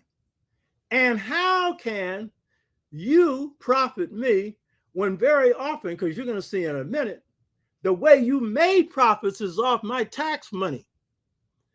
And all I'm getting to do is subsidize you. I'm not getting anything out of the deal. The holy hell is that benefiting me? That's like a dope dealer coming telling you, here's some free dope that's going to be good for you. Yeah. Let's see who you're dependent upon from then on for your supply and for your life. So neoliberalism is then an Aryan expression, and then in modern terms, European expression of a economic philosophy that cares only about the economy and cares only about profit, and thinks that they can define the human being by that and that alone. So then the human being is reduced to what? A consumer, a credit card holder. And by the way, one of the keys to your freedom is you shouldn't have one. If you do, barely use it. I don't buy nothing on credit. By the way, my credit rating is 850. in case you think that's not important. Because if I want to buy a house or something like that, I got to have some credit. But other than that, I don't owe nobody nothing. I buy it cash. And I have limited needs. I don't live flat on my butt either. But my allowance for myself is $150 a month. That's my allowance. Of course, I buy other things outside of the allowance. That's mainly books out of the allowance. You know what I mean? So you don't need all that stuff. But now they're reducing you to a consumer and put you in debt. And now they're raising the interest rate so high that, you're going to be in real trouble, So neoliberalism then is modern day Aryanism, better organized, more powerful, and more devastating. So a key part of the neoliberal philosophy of Friedman is opposition to what's called Keynesianism. Lord Keynes is an economist who argued that in times of crisis, recessions or depressions, the government needs to intervene and provide some services to the people. He's a capitalist. He's not into overturning the government, but he is into keeping it alive because he knows that if you do nothing, people are going to move to overturn it. And so this was his approach, and that's what Roosevelt followed, basically his ideas, that in a depression, the government needed to provide some employment. They needed to have other kinds of policies. And by the way, Lyndon Johnson extended that idea, and the war on poverty and model cities and a host of other things, which the war in Vietnam ended up eroding. And the first takeover of the war on poverty program, I led it. And so people can say, oh, that's just a sellout. No, it was a co-optation. And so I co-opted it and put millions of dollars in the Black community and organized 45,000 Black people block by block and didn't take a penny of it. I've told people before, my organizers, the only time that I told people to go in and take anything, it was when the war on poverty, because I was taking it over to co-opt it and use it for community control. And so my members who were then in the war on poverty program, I'm now out of CORE. I'm forming another organization, Pan-African People's Organization, that I've run, been a part of since 1966. I've told this in a previous show, but a lot of you haven't heard this. One of my former members who had been vice chair of CORE when I was chair, and he was 12 or 13 years older than me, Kermit Scott, a brilliant community organizer, organized a campaign for Congress for Ron Dellums, one of the best congressmen you've ever had. He came up with a bag of money. Everybody put money in the pot to pay me, and there was nothing wrong with that. But I told him, no, I don't take money for anything that I lead or that I'm involved in, but I appreciate it. You're right, I earned it, but no, I don't want any of it, so that's me. And ain't nobody controls me. And I ain't broke. But it ain't all for Black folks. I ain't rich either, but I ain't broke. Huh? I'm good at economic development, by the way. The nationalists generally are not. The revolutionaries, most of them are broke. And they think this is a sign of dedication. Oh, really? Even John Henry Clark, who was both a nationalist and a socialist, said that you need some capital if you're going to do anything, meaning being broke is not a joke. You hear me? The whole thing about revolution is improving people's lives, and the material improvement is one that's important. So the neoliberal philosophy of Friedman opposes government intervention and basically argues that the market should be unregulated. Big business should be able to do whatever they want to do because based on Adam Smith, it'll regulate itself. That's kind of like saying a greedy person, just let them get everything they want. A pig who eats too much. Somebody who, I don't care how much wealth they got, they want more. Let them self-regulate themselves. Oh, really? Greed is the worst of all passions. This is taught in Medu Neter, murder is terrible, but greed drives everything that's wrong. Greed is like a spirit. If it takes over, then you are out of your moral mind. It's gone. All you're thinking about is getting more. People die behind that. And that's basically what these wars of power that brought America down. It's greed. That's what the drive of power is. It's greed. You hear me? Huh? So this is the essence then of neoliberalism, that it does not want the government to intervene in a depression or a recession or anything that involves the well-being of the people. And so he then, Milton Friedman, argued for unregulated markets, maximizing profits for the few, particularly big business. And we'll see in a minute where that led, because actually there's actual proof of where this stuff goes. Now, what's the essence of neoliberalism? And then we're going to see as we get in a little bit more how this impacts Black communities. The essence of neoliberalism is turning over government, and particularly government programs, to private hands, which means turning over programs like low-income housing, killing them. So whatever money developers get will go into private hands. And I'm in a city where they're building condos all over the place. And that's true across the country. They're not building low-income housing. This is a part of neoliberalism. And even in this state of California, the governor, who is no radical, Newsom, has allocated a significant amount of money for low-income housing. The mayor of this city didn't use it, and it would have allowed for something like 18,000 units of housing, and didn't put a penny in that, but is building all kinds of condos. And that's true all over the country.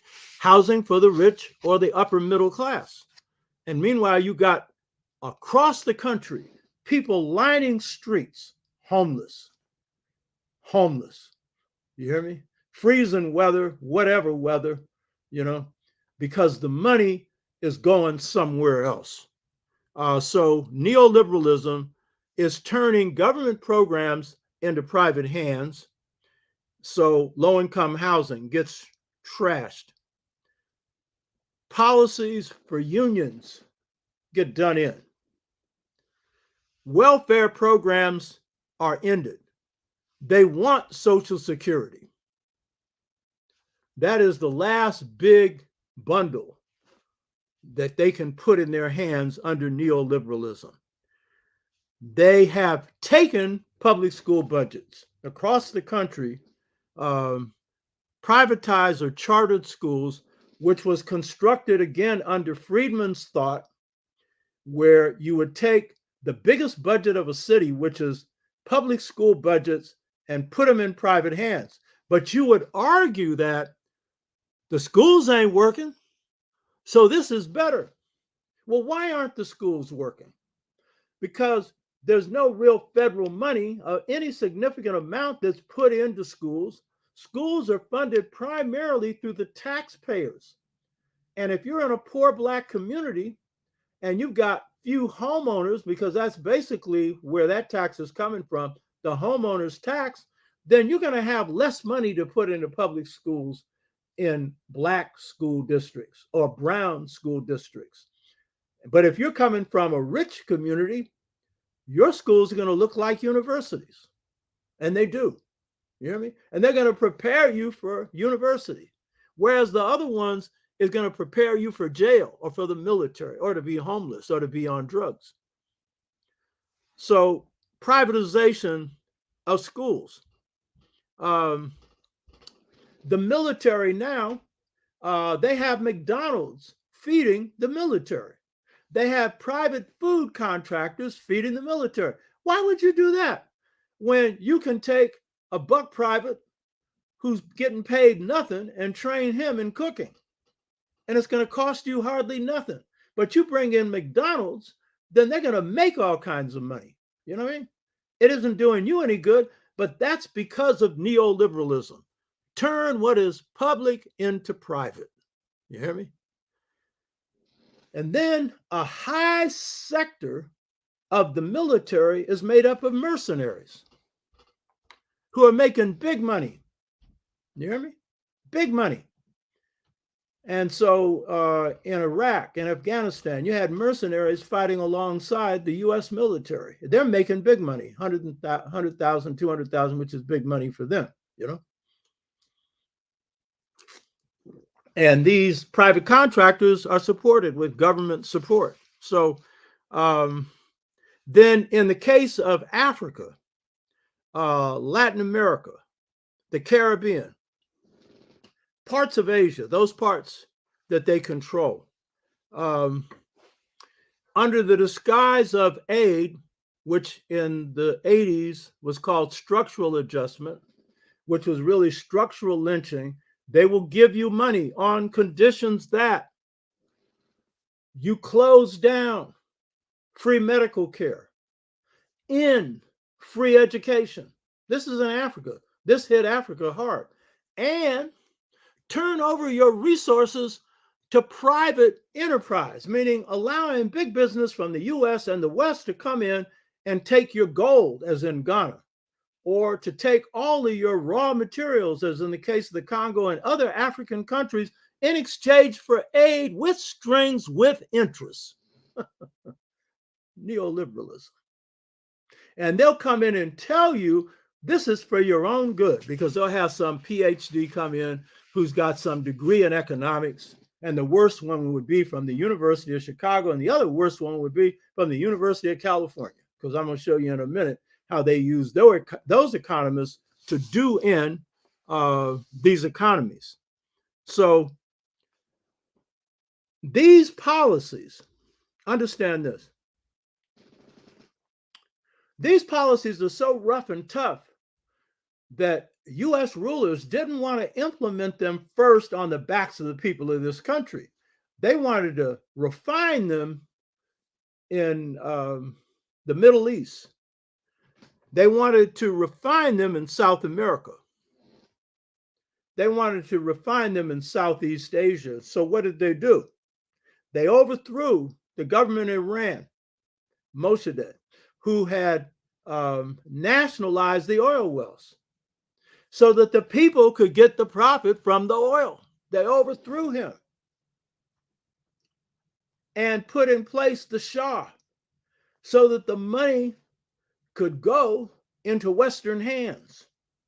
That's what they did there. And so what you're seeing right now with this Islamic State and killing people and hanging people, it's all a part of a process of America intervening into the affairs of Iran and disrupting what was much better, a society in which the people could share from some of their wealth. You hear me? And so then when the Shah goes to his extreme, he gets run out, and now you got the Ayatollahs in there, and they're going to their extreme, you know? But the good old US is up there playing games. And then in the case of Chile, I've mentioned this in a previous show. What happens in Chile, again, you have the Nixon administration that overthrows the government of Salvador Allende. And Salvador Allende was a socialist, but he was a peaceful socialist. That was a big mistake. He should have been armed to the teeth. Of course, that'd be a problem because he'd either have to create a new armed force to protect him, or he'd have to do something with his military, because that military is going to be conservative generally and not operating in the interests of the people. So what happens in Chile is that Friedman's training is used to train a whole group of economists in Chile, Milton Friedman's people. And they're trained in neoliberalism with the approval of the military, while Salvador Allende's in power and before. And they're trained in how to take government programs and put them in private Western hands. And so what did they do? under the orchestration of Nixon and Kissinger, they killed Allende and then put a guy named Pinochet in charge. And then they ran terror on the Chilean people and privatized everything in sight until the economy was brought to its knees, and he had to at least slow that policy down. But the point is, they were refining this policy, taking the kinks out of it, they could run it on you. So if you think that what's going on in Southeast Asia, what's going on in the Middle East, what's going on in Africa doesn't affect you, remember what Malcolm said. He said, you're not going to understand what's going on in Mississippi unless you understand what's going on in the Congo. And that was prophetic, because the very murder of Lumumba happened to him. But that's true for the world. My book's on the art of leadership, volume 1 and 2. My first draft was on my own practices, because then 30 years of successful organizing. And then the second draft was on the practices of African people in this country. The third draft was on the practices of Africans in Africa, the Caribbean, and people around the world. And so anything that worked, I used it. And that's me. I'm into what works. You know what I mean? I'm not buying a car that can't run, you know? So this book, The Art of Leadership, volume 1, there are 2 volumes of it.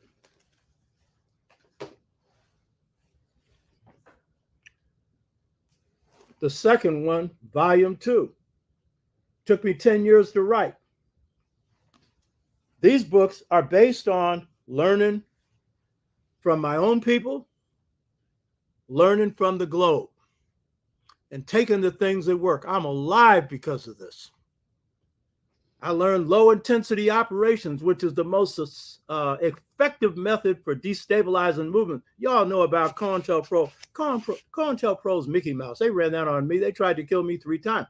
Tried to take 2 of my jobs from me. I only let them take 1 because the Spirit said, don't fight. I've told people this before. But it was while I'm in Britain, because I've been organizing in the UK for almost 50 years. I pick up a book, some people have heard this before, but a lot of you haven't, a book called Low Intensity and Peacekeeping Operations by General Kitson, a brigadier general in the British Army that had knocked off the Mau Mau movement, the movement in Malaysia, and had fought the Irish independence movement. He was somebody successful. I study success, even if it's my enemy, especially if it's my enemy. And I trained myself in low intensity operations. And when they sent an agent in, a master agent in, I spotted him within a second. And because of that, I'm alive, my members are alive. And of course, I have smart people. So I have a security section. Most groups, a security section is a martial artist, is somebody that can shoot. No, a security section is based on intelligence. You know who people are. And so I got nothing but smart people in the organization I'm in, who are smarter than me in the areas that they know better than me in science and math and different things. You know what I mean? They all think they're smarter than me overall, but they're my former students, some of them, you know? And once I sucked them on my security section on this person, boom, we exposed them. Boom. You hear me? So know your enemy. It ain't enough to know what they're doing here. You got to know what they're doing there. And you got to be studying everything that's going on in the globe. Don't think you so black that you only just study black people, because when they're moving on you, they move on you on any level. And when they come to shoot your behind, 9 out of 10 times, if they come into a group, they're going to look like you. But if it's from a distance, it could be anybody, because they got a scope on you, you know, a telescope. You know, so this is the essence of neoliberalism. Take everything that your tax dollars made and put it into private pockets. That's basically what it is. And this also means, therefore, your communities are getting stripped. If a good part of your school budget is going to charter schools, and the charter schools are doing no better than the private schools, and a significant amount of money is being drained in that direction while they're closing down public schools Black public schools all over the country, they don't close down the white ones. They close down the black and brown ones, you know. Then your community is going to be hurt. Your kids are not going to have the education that they need. And the same thing with privatizing everything else, you know. So by implementing these policies, so in the case of Chile, the economists trained at the University of Chicago under Friedman and his disciples, they run the economy of Chile. They run it into the ground. But then the place where they did the biggest experiment was Indonesia.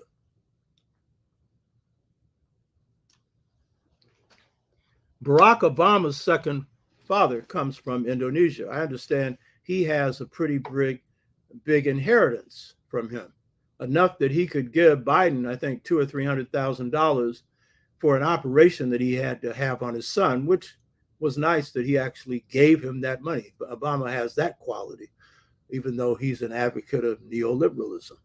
You know, he wouldn't have got into the White House if he wasn't. He wouldn't have got the financing. No finance, no election, baby. So in Indonesia, what happens again is the neoliberal policies that are practiced at the University of California, Berkeley. And University of California, Berkeley is publicly financed. It is the leading university in the world, more Nobel laureates coming from UC Berkeley than all the Ivy League colleges combined. And I radicalized through the San Francisco Freedom Movement the white students at UC Berkeley through the free speech movement. They were our shock troops. I pointed this out before. San Francisco Freedom Movement is the only successful Black power, Black freedom movement between 1963 and now. And one of the things is we didn't plan this. We just brought them in as shock troops. But after a year of going to jail, they got radicalized and started a free speech movement that spread across the country. White student movement. So we're taking the elite university and radicalizing this, by the way, is an expression of your power. You don't think you have any power. You're in a strategic location inside the US, and when you move, you force others to move, and some are moving voluntarily because they're being, persuaded by you, by your example. Mario Savio, the leader of the free speech movement, said he got his manhood by being arrested at the Sheraton Palace Hotel, going to Mississippi and working with Bob Moses. He said he got initiated into manhood. In fact, his girlfriends were political, white girls. They'd only date somebody involved in the movement. You don't know about this because you think all white people are in white supremacy. And I'm not saying he was or wasn't. I don't know. But the key thing is we radicalized this butt. That's what movements for change do, especially Black-led movements, contrary to what a lot of us think. So in the case of Indonesia, University of California economists trained a whole team of economists. And at that time, you had a leader in Indonesia who had supported the Bandung Conference. And he was opposed by the United States. And what they did is overthrow him and murder 1 million Indonesian people. 1 million. This was orchestrated by the CIA. 1 million. And then installed neoliberalism. Why would they do that? Because of the oil. The Indonesians have a huge supply of oil, and America wanted main access to it. So what then happens, because I want to explain here how this then gets put into the politics of the United States. In the 70s, you have stagflation, huge inflation, which by 1980 is so bad that interest rates are at 16%. When I bought my first house, I was able to buy one at 9.8% because it was financed by the city. That was considered low, and that's huge. But considering what it was nationally, 16%, that was better. And so with stagflation occurring, what ends up happening is And with the Black freedom, Black power movements now ebbing, not as strong, they're hit by these forces, but other forces as well, COINTELPRO killing off leaders and a host of other things. Then what happens is you have a shift in the right, to the right in this country. And by the 70s, Milton Friedman is putting forward neoliberalism as the solution to problems of stagflation and the other problems, which are basically the problems that people are being given too much by the government. Take all that back. So U.S. defeats in Vietnam, distrust in the government that occurs from Watergate, the whole thing that happens with Nixon, and then the Trilateral Commission report called The Crisis of Democracy. I did a show on this. You should read it. A guy named Samuel Huntington wrote the American section. This was an analysis of the damage that the movements of the 60s had done to the political economy of the United States. And so their conclusion was that if these movements cannot be stopped, then they're going to have to move against democracy in this country. Now, this is not a democratic country, it's a republic. But by democracy, they mean voting and stuff like that. Because they said, Samuel Huntington, that with the pressure coming from the Black freedom, Black power, Pan-Africanist movements, that there had been an increase of government authority and a decline in government power. Now, this is pure bull, but this is how brilliant the defenders of the systems are. Samuel Huntington was a brilliant defender, a Mayflower descendant. His people are descended from the Mayflower people, very smart. And so if you're not really put your thinking cap on, you might think that's true, that by the government doing too much, they meant all of the money that was being put into social programs, even the implementation of voter rights and desegregation, but essentially those that are being put into social programs, including Medicare and other things. They were saying that as the government became too active, then in fact what happened is their authority declined. Now they're right, it did decline, but it didn't decline because the government was too active. It declined because it wasn't active enough. It wasn't doing enough to eliminate poverty. You hear me? It wasn't doing enough to enforce rights for Black and brown and people of color. It wasn't doing enough. So this was an excuse for shutting down a lot of these programs, which is what neoliberalism was set up to do. And so one of the premises of neoliberalism is that democratic rights should be limited. They're talking about the United States, not just other countries. Limited. And that's why you're seeing no real great action to deal with restricting the Black vote. It just occurred. You know what I mean? And if Biden doesn't push forward some voting rights legislation, which I pointed out in previous shows, then he needs to go and flush his head down a toilet because he's got enough votes. He could get it through. He'd better, because that's the only thing that puts a check on the Supreme Court knocking out the voting rights provisions of the Civil Rights Bill and all of these restrictions that have occurred at the state level on Black voting.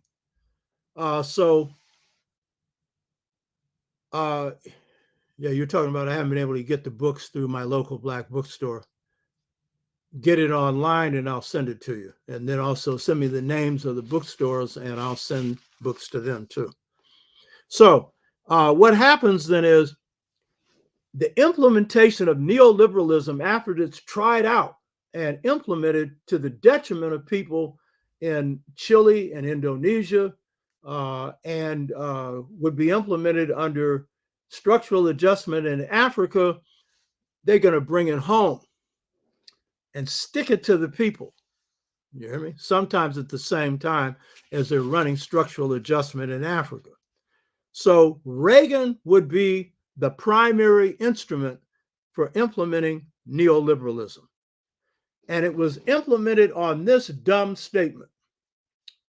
but a lot of people, particularly from the right, have fallen for this.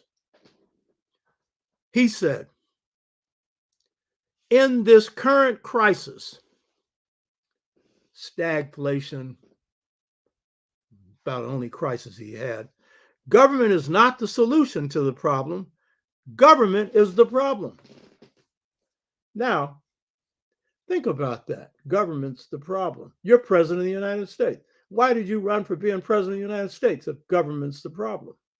If government is the problem and you're suggesting there's too much government, why don't you cut out the main expense of government, which is the national security state, the military budget, which you push through the ceiling on the premise that the Russians are coming. And then, of course, he takes credit for the Union of Soviet Socialist Republics breaking. They did make the mistake of engaging in an arms race with the US, but it was caused by the US. They would have been smart not to engage in it. They didn't have to. They have nuclear weapons. America's not going to invade any country with nuclear weapons. Put your main energy in building up your civilian economy. You fell for that. That was a big mistake. But if big government's a problem, then the big government is the military budget that's nearly $800 billion and over $1 trillion now with everything that the government supports. So what we see then is Reagan becomes like the implementer of neoliberalism, and he is overturning Republican policies because, believe it or not, Nixon is put in a bind. When he becomes president, he's implementing a lot of Johnson's policies, except for the War on Poverty program. He turns that over to a right-wing youth group. But basically, Nixon has got an environmental protection agency, and it's conservative-ass Nixon. He puts forward an Occupational Health and Safety Administration, OSHA. And he comes up with other progressive policies, even talked about government health care. Why? He's implementing the policies of Johnson. He didn't care about domestic policy. He was mainly concerned about international policy. That's why he went into China, you know what I mean? To try and get his, policies through to divide China against Russia. That was his major achievement. He was a foreign policy president. And a racist, a hater, and everything else. But the point is, when Reagan adopts neoliberalism, he is going against the main trend of what the Republican Party is doing. You hear me? So one of the reasons why these policies can go into effect is there's been a suppression of the Black freedom movement, a suppression of the Black power movement, an end to the anti-war movement with America's removal from Vietnam after being defeated. And so now big businesses got a big vacuum that they can fill. And in that vacuum, they can begin to push forward their policies. So the first implementation of neoliberalism at the presidential level is through Jimmy Carter. Now, it wasn't much, but Carter was a product of the Trilateral Commission. The Trilateral Commission is a commission put together by the Rockefellers. It was put together after Nixon took the dollar off the gold standard. And that's part of the reason why his butt got thrown out through Watergate, that he didn't consult the rulers of the country when he took the dollar off the gold standard. And so what happens then is the Trilateral Commission, which is a commission made up of Western Europeans, Japan and Canada, US leading it, they are putting together policies to freeze the world at its current state at that time, with America being in charge. And a guy named Zbigniew Brzezinski was executive director. He develops a relationship with Jimmy Carter, introduces him to the Rockefellers, and they back him for president. And so when he becomes president, his cabinet is full of Trilateral Commission members, and the Trilateral Commission is firmly on board with neoliberalism because the Eastern establishment had more power than they even have now, so that was what they wanted. So what then begins to happen is cautiously, because the first implementation of neoliberalism comes through Carter. And so he deregulates the airlines, which means the airlines can charge as much as they want. They're not put under any checks in terms of the safety of their planes and everything else. So he deregulates the airlines and deregulates the trucking industry. Now, this is the beginning. And what's this telling you? The Democrats are doing it. See, here's what happens in this country. When it comes to any major policy, there's only one party with two wings, both right wing. You hear me? Both parties stand for war. You hear me? And so Democratic administration or Republican administration, you have war. Now, I'm going to say this about Trump. Had Trump been president, I'm opposed to Trump. I supported the moves to throw his ass out of the White House. But had Trump been in the White House, there would not be the thing going on in Ukraine right now. Not for the right reasons, but because the Russians got something on, Trump, and Trump would have worked out a deal. Be sure of it. And Biden should have, by the way. That war should have never kicked off. They were having negotiations in Turkey before that war kicked off, where the Turkish government, the Russians, and the Ukrainians all said they were close to a settlement. And then the Ukrainians walked away. Why did they walk away? I can't prove it, but you can be darn sure America told them to walk away, because the head of the Joint Chiefs of Staff, the Secretary of Defense, who's black, Austin, and the Secretary of State said their objective in Ukraine is to weaken Russia. Russia's already weak. You hear me? These Ukrainians should have had enough sense to cut a deal. And what would the deal be? The deal would be a neutral Ukraine. That war, which I'm not justifying anything that Putin's doing, I'm not pro-Putin, I'm not pro any of them. You hear me? But that war has been brought on by aggressive American policies, overthrowing a government that was not opposed to Russia and putting in one that was. And then Ukraine not enforcing the Minsk Accords, which are accords that gave them access to water ports for shipping year-round. And so there's a lot of reasons why Russia did what they did. It ain't right, but there's a lot of reasons when you're the mouse going up against an elephant while you settle with the elephant. And if you don't settle with the elephant, get out from under his foot. And the hell with what America tells you. And America was up here giving all this advice. And so now what's happening is this is contributing to what's probably going to be a recession. It has definitely contributed to inflation. It has got Europeans cold. You hear me? And Ukrainians are freezing. My wife just came back from the UK. She was in a room where, in this case, the heat went out, but everything's striking. Every union is on strike in the UK because they got a conservative government enforcing neoliberalism, taxing the people, and cutting back on them. You hear me? And so all this does is make the rich rich and the poor poor. So deregulation starts with Carter, but Ronald Reagan is the one that brings it into full steam.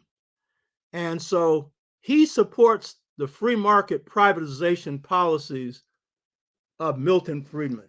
Milton Friedman becomes God for him. He's like issuing the 10 commandments on capitalism. And so what does Reagan do? Reagan cuts taxes for the rich. In fact, he ended that high tax rate that Roosevelt had put on the rich to finance a lot of government programs. He ends that, He sells off private industries or public industries that are government owned to private business as much as he possibly can. He cuts back 50% on the low-income housing budget And he had already put the mentally ill on the streets in California, providing no support for them. And in fact, in a book written by the Hoover Institute, which was on, it's called America in the 1980s, he advocates that ketchup should be served as a main meal for people because it's nutritional, ketchup. And the main stuff coming from the Hoover Institute is there ain't no poverty in America. And what he's doing is raising up red flags on poverty. So this country, wherever people had some relief, they're going into misery. You hear me? And so this is Milton Friedman's policies. He breaks the unions, starting with the Air Traffic Controllers Union, breaks it. And this is the beginning of union busting. And so when you're finished with Reagan, the unions are weak. They had been a strong force before. Under the Roosevelt administration, they got support. Even under Truman, they got support. But now they're driven into the ground. And yeah, unions are racist. And yeah, we don't get enough into unions as we should. And that is, we're excluded, particularly skilled trade unions like electricians, plumbers, stuff like that. My father was in a union, the ILWU, International Longshoremen's and Warehousemen's Union, and that was for people working on the docks, loading and unloading ships. They got pretty good money because they had a union. You hear me? My brother, he worked for the Teamsters, working in Safeway. And he had retirement benefits. He had medical benefits, the whole 9 yards. And so now you got people on making $20,000 a year. Some of them making $7 or $8 a year. Democrats even having trouble to come up with a minimum wage that is, respectable.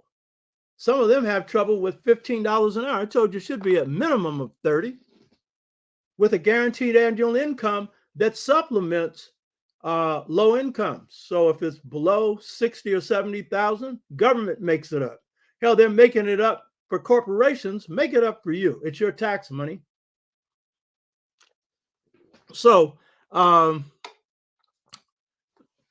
what happens with Milton Friedman's policies for Reagan that are implemented by Reagan is the animal instincts of greed were let loose, making the rich rich and the poor poorer. So now a handful of people in this country have everything, and the majority of people have virtually nothing.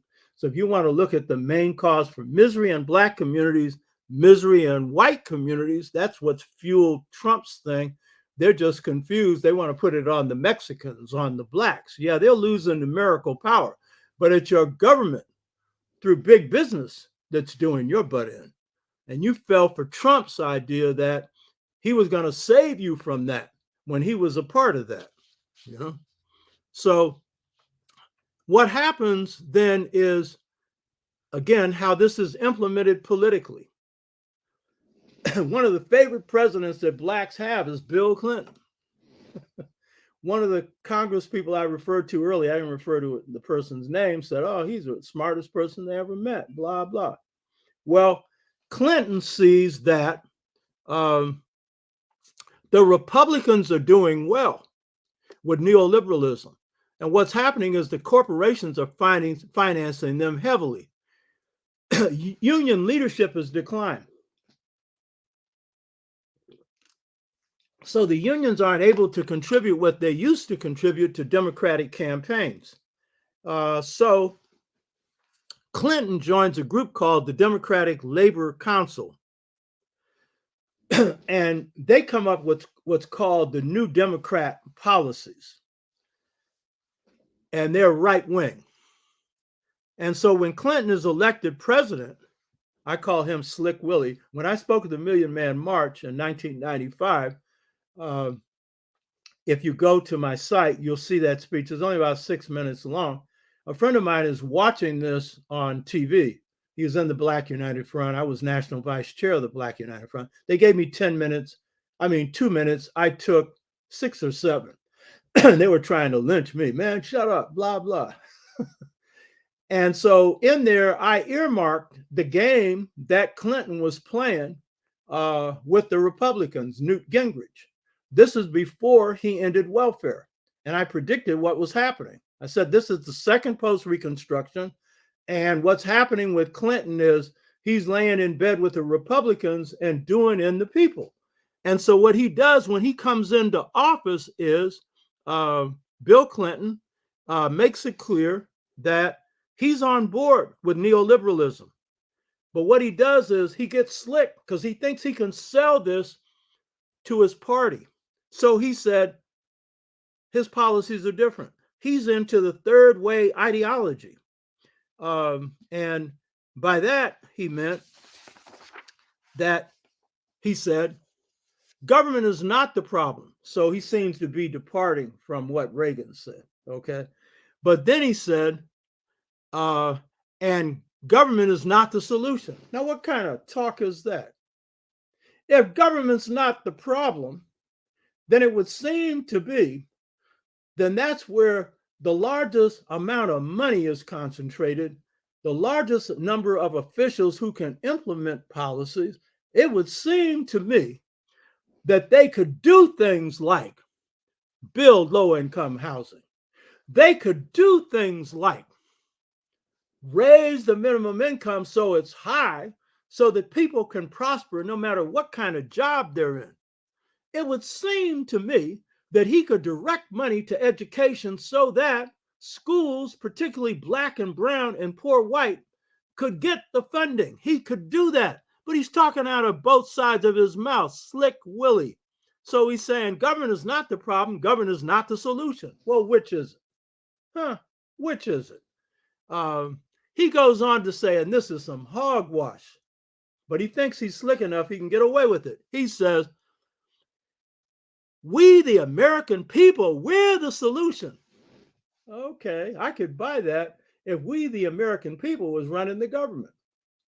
I could buy that if we, the American people, was running the economy. I could buy that if we, the American people, had to say so on military policy. You ain't got to say so in any of it. And by the way, America has so little free speech or free access for exercising power that it's funny. I mean, you just have a few movements in the history of this country that exercised any kind of people's power. Just a few. The Black Freedom Movement was one, you know. The populist movement was another. There's a guy named La Follette who led another. There's so few, you can't even put them on 5 fingers. We the people. Who in the hell picked you as president? We the people didn't pick you. The Democratic Party picked you. And that means the corporate elite that funded you. Bill Clinton went into office broke and came out. Now he's worth 150 million or more. You hear me? So he implements neoliberalism. What is that? He ends welfare. I mean, Reagan didn't have the nerve to do that. You hear me? What does he do? The North American Free Trade Agreement. That was an agreement constructed by Bush 1. He implements it. And what does that do?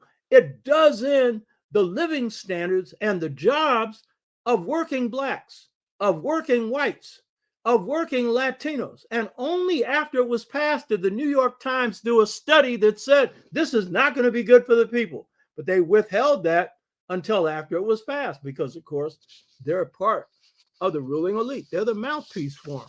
You hear me? So the point is, Democrats and Republicans have been a part of this scheme. Now, here's the key point. This is one I've talked about before. That's why I leave it last. The biggest hit on Black communities came through de-industrialization, which was the decision of big corporations in this country to take the industrial machinery of this country, factories out of this country and put them in China and put them in other countries throughout the world. And Coco said the Dems strengthen crime laws to inflate the prison population. That's correct. That's absolutely correct. Democrats and Republicans, but the Democrats played a big role. You know, that's correct, Coco. Right. So what you end up with deindustrialization is the biggest damaging thing for neoliberalism when it comes to Black communities. because blacks made up 20% of the industrial workforce. That's out of proportion to our size in the economy. And so when those jobs leave the country, they go two places. One, they go to China and other countries where labor is cheap, or they go to the suburbs. In either case, we ain't got them. And so the biggest impact of neoliberalism, and this is a major policy of neoliberalism, is through, when it comes to the damage done to Black people, is through de-industrialization. I've discussed this before, but for people who are new, I'll say it again. And I want to give Dr. Nathan Hare credit for being the first person to make this observation. In a book on the Black family. And then I center some of my work in the integration trap and the analysis on that, and then I do other stuff. And he said, the Black family has declined more between 1968 and now than between, he said, 1619 and 1968. I would say particularly since 1865 and 1968, where we maintained two-parent households. 75% of our families were two-parent households. But due to deindustrialization, due to neoliberalism, more than anything else, and I want to say deindustrialization wasn't aimed at us. It was aimed at the whole economy because whites who were running the country didn't care 2 cents about the masses of whites. They're Aryans or Ariuses. They don't care about the no good for nothing, low down whites. They don't care. They gave them crumbs before the GI Bill. They gave them enough money for a job that they could buy a house and all this kind of stuff, a new car. After World War II, people felt like they were riding high. You had towns that were very prosperous. Now they're rust belts. So this just didn't hit us, but it hit them. But it hit us harder because of the way racism is structured into the economy. So we're going to be the first ones to lose those jobs.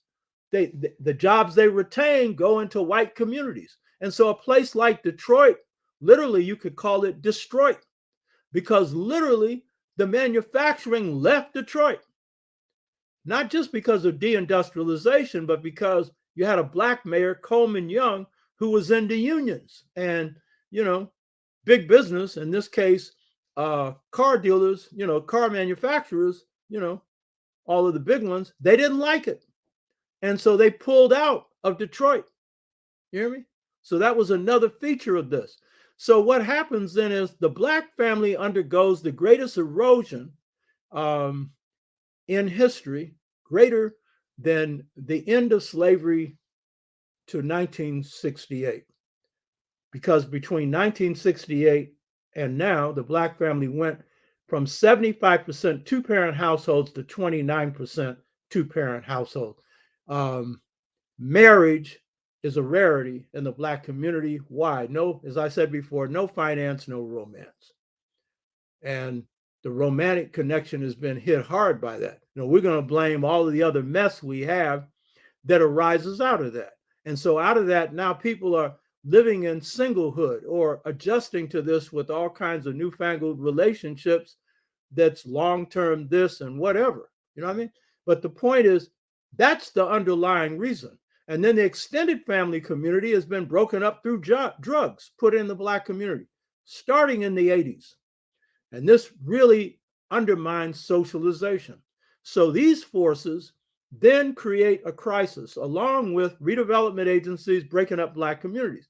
Part of the reason they broke up Black communities was that they wanted to break up bases of power, where movements for liberation were launched. My first wife majored in business at San Francisco State, an A student.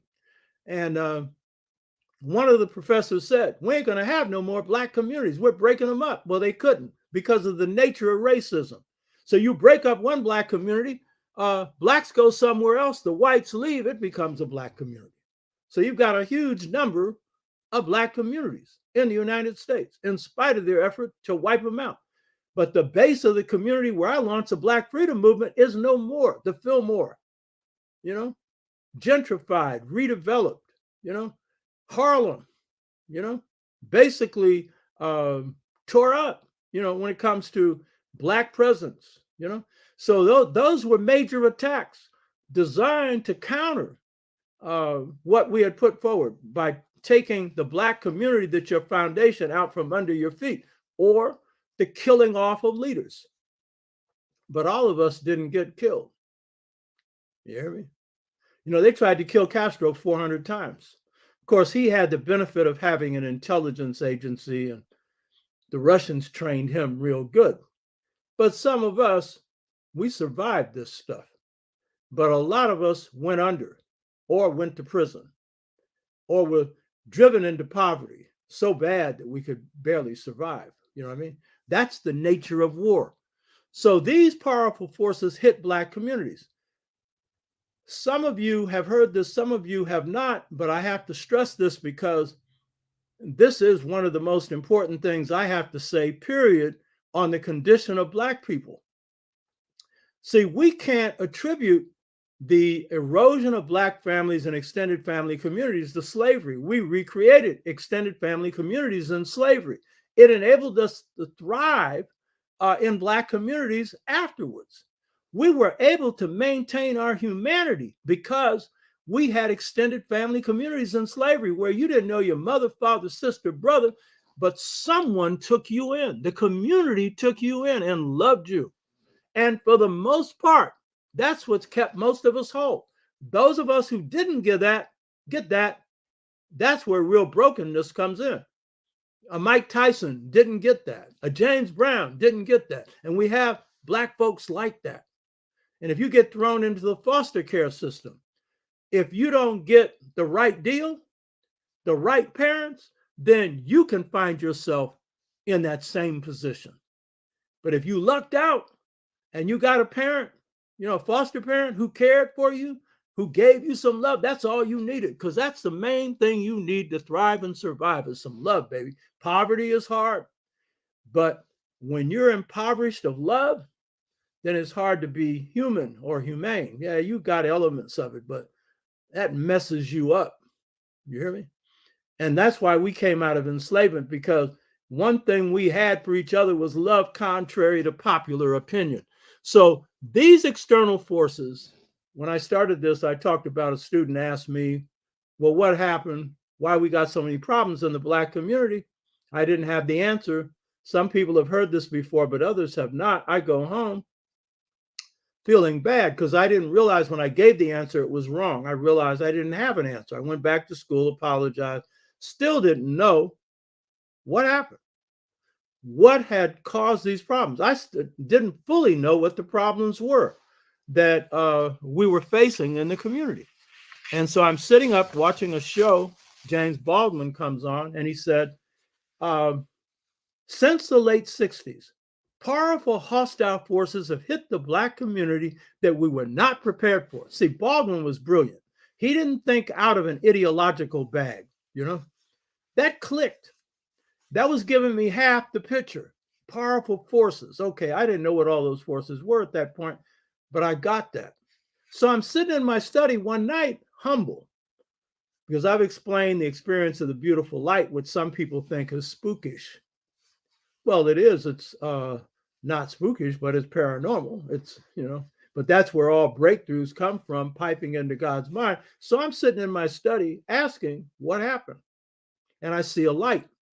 See, with my breakthroughs, it always comes through the light. This light wasn't as big as the light for the mother principle. And the light said what happened. And so I'm putting together what Baldwin said. Powerful hostile forces hit our community. I've just described some of them. Neoliberalism, de-industrialization, COINTELPRO, breaking up Black communities, all this stuff, right? Some of which I already knew, but some of it I would discover. So the light, because when I have this, it's telepathic. I'm not hearing any words. Without speaking, the light said, and I'm going on translating this through Baldwin's lens, powerful hostile forces that hit the Black community, and they called, and this is what the light said. And this is the subtitle of this book, The Integration Trap, Generation Gap, caused by, the light said, a choice between two cultures. That comes from God. Now, some of you ain't going to believe that, but I don't lie, A, and B, I wish I was smart enough to figure that one out. And I want to say that the forces that hit us never planned a choice between two cultures. They ain't that smart. They didn't even think we had a culture. Some of us don't. They knew that drugs would create a cultural shift. That ain't no question, you know? But these other powerful forces, no, they hadn't thought about unintended consequences. And most of us don't understand what the consequences of these external forces hitting us has been. And so what does this mean? Since the late 60s, these forces that have really stripped away most of the programs that could do you any good, housing programs, good education, which they never had to begin with,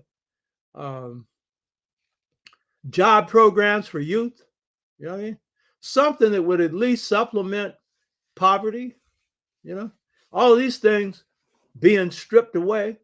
And then the jobs that you sustain yourself with are gone. Now, fortunately, the jobs we gained, San Francisco Freedom Movement, were not industrial jobs. And so the jobs we gained, those jobs people still have, you know. But the point is, so these forces that hit us now put us in a position we were not in slavery. In slavery, we were not choosing between two cultures. Now, of course, a lot of us think we didn't have one. No, we recreated a culture in this country based on the fundamental principles of African culture, spirit being primary, family being next, humanism, freedom. There's a whole series of things. This is a very complex culture we created and an art form. And so what happens is that nourishes us and keeps us going. We didn't need no psychiatrists, you know. Our music coming through our art form and our culture coming through the love of our people and race consciousness being the glue that ties this together. But it's African and new African principles that sustain us. So under the midnight of slavery, one of the most horrible experiences humanity's ever experienced, we recreate culture and an art form. And it is the popular culture of this country and the world, and the most complex. But what happens when these forces hit us? It's now putting us in a position unconsciously, because the people making these choices don't know what really is going on. This is subliminal, unconscious. Very often the behavior is not really conscious. And you say, that's where we messed up. No, we didn't mess up there. That had to happen. The reason why it had to happen is because these are invisible forces. And unless we had a bunch of people standing up there telling us right away, this is what's going on, we wouldn't know. I didn't know, and I'm a damn ass scholar. I didn't know. And so you think the average person who's going out there trying to earn a living and now scraping if they haven't got one to survive, you think they're going to know? No, we didn't mess up. The point is, these were more sophisticated and visible forces that are global, that are impacting this country, and ain't nobody telling us about this. And so as a result, we don't know the nature of the enemy. As a blues song says, the computer took my job. Okay, that's, you know, high tech, you know, economies, you know. But basically, it's policies that basically strip communities of what they need for life. And now that's hit white communities. So now you see the opioid crisis and everything else. Those are whites going to opiates whose lives have been drained from them through these same policies. But they're not educated on it. And because of their racism, you can bring somebody in like a Donald Trump, and that becomes the answer to the problem. But you got to explain why a part of Trump's base came from Obama voters. Because Obama was neoliberalist. When that economy crashed in 2008, two things crashed. One was Milton Friedman's policies. He had to admit that those policies were no good. He said, I made a mistake. He didn't make a mistake. He didn't care. You understand? Because now the economy's crashed through this free market that could do whatever it did.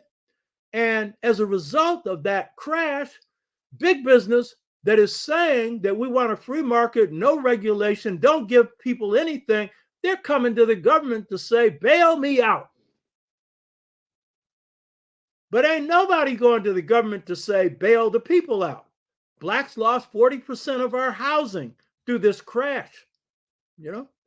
So what happens is 2008 proves that these neoliberal policies are full of bull, but they're still being implemented. But they got holes in them. And so the world can see that this is a mess. This is wrong. This only works for a few. And it only works for a few because they get bailed out after they've taken everything, put it in their pocket, and through speculation brought the market down, and then come back and like Humpty Dumpty get put back together again. So this is the forces that have been produced. So the choice between two cultures means this. What's hit our community now, these forces that have hit Black families socialize you.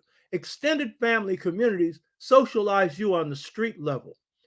And then weakening the economies, when you break up Black communities, those businesses are gone, you know, and a host of other things, weakening our leadership. So then our people are put in the unconscious position of choosing between these neoliberal global corporate forces and their values and our culture.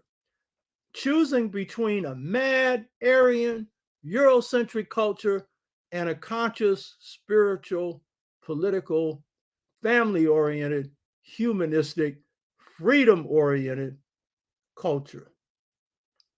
And if you're young and you're now coming out of a situation where you only have a mama, haven't seen a father, and I ain't knocking single-parent households because a lot of them have done a good job, but if you're in the situation where you're a single mother, whose mother was a single mother, and who's barely young enough to know anything about how to raise a child, or if you got caught in the drug traffic where you're a mother who was hooked, some of whom come off later on, your children are put in a ball of confusion, you know, and you got upside down Black communities.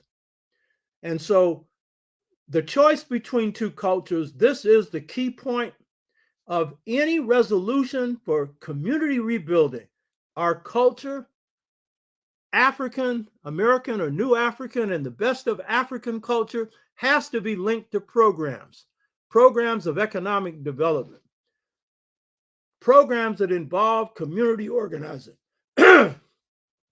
programs that really uplift our people through educating us in our history and culture, all kinds of programs. They have to have a cultural foundation, and they have to be about also transforming consciousness.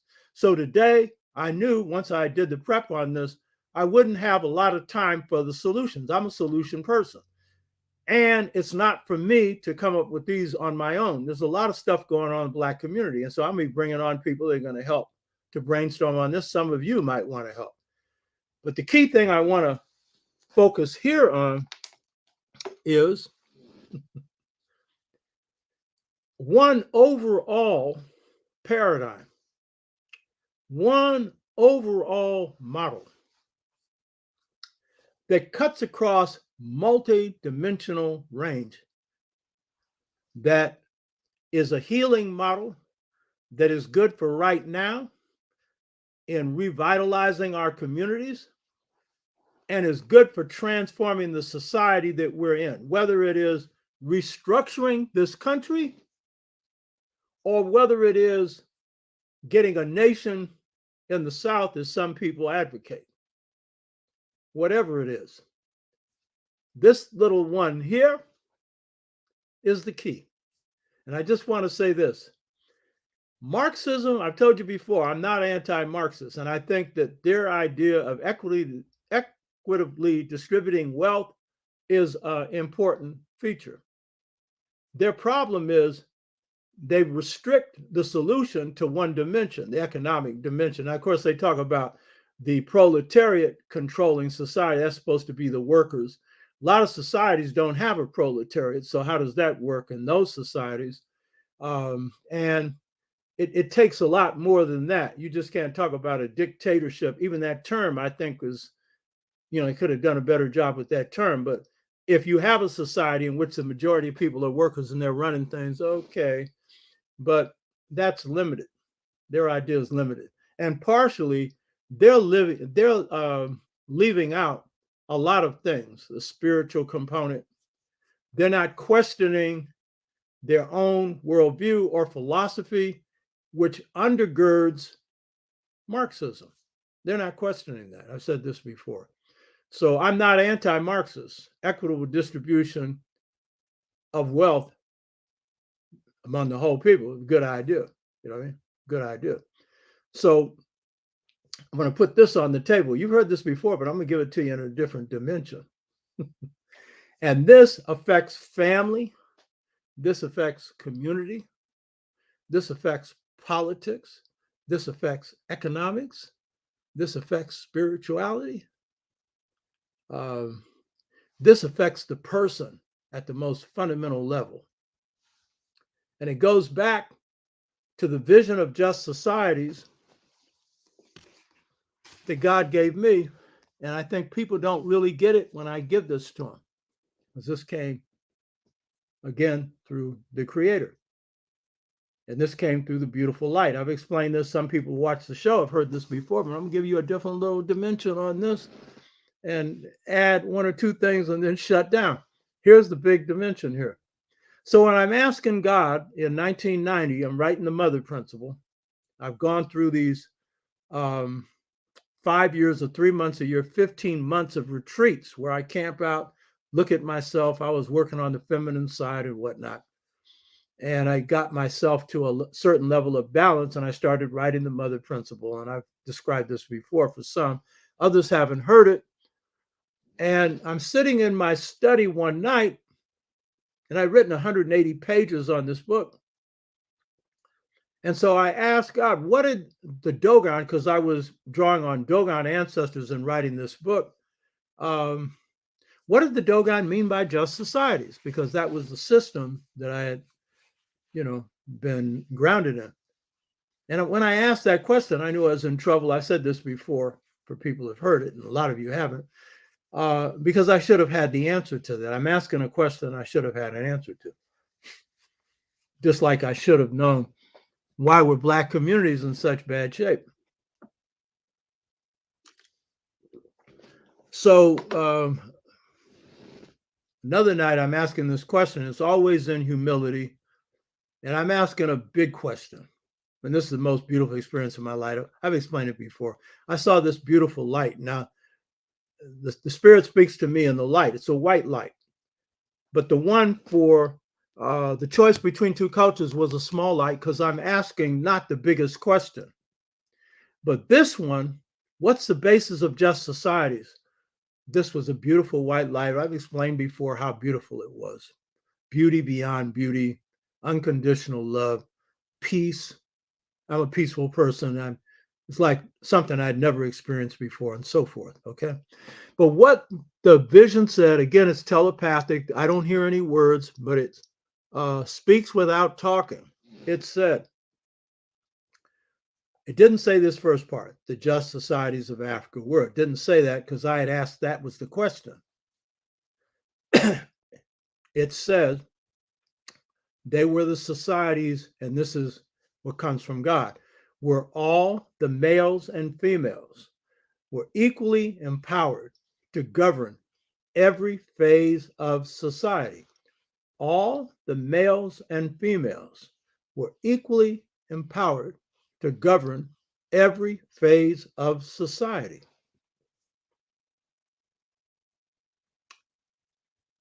Now, God speaks to you on your level. I knew instantly, God knew I would know this. That's the Trois. So that led me to the Trois as the model, because then I now knew the secret basis for their justice. And no historian has stated this before, by the way. This is breakthrough stuff, And so then I also knew, well, these are the world's first people. I also knew, this thing has been in effect for 130,000 years. Oh, because I already knew something about the Twa. Then I started digging deeper into them, and they create civilization in the world. They're left out of history. So in previous shows I've talked about how this school of history that I'm pioneering is new because it's got the foundation, the people who started it. Kemet's great, but then I find out when I'm writing the book, I don't know that the Anu people are Twa, and that they had founded what's called pre-dynastic civilization 10,000 years ago. And by the way, Dr. Finch has got a book coming out. He just had a little thing on Facebook advertising it. Dr. Finch is one of our great scholars, and he's got a book coming out, I think, in February or March that deals with Kemet going back 10,000 BC. That's my area. So I said, hey, right on. So I encourage people to pick that book up. Go to Finch's Dr. Finch, whatever, you check it out. You'll find out his site and order the book. Read it, So, but the key point is this.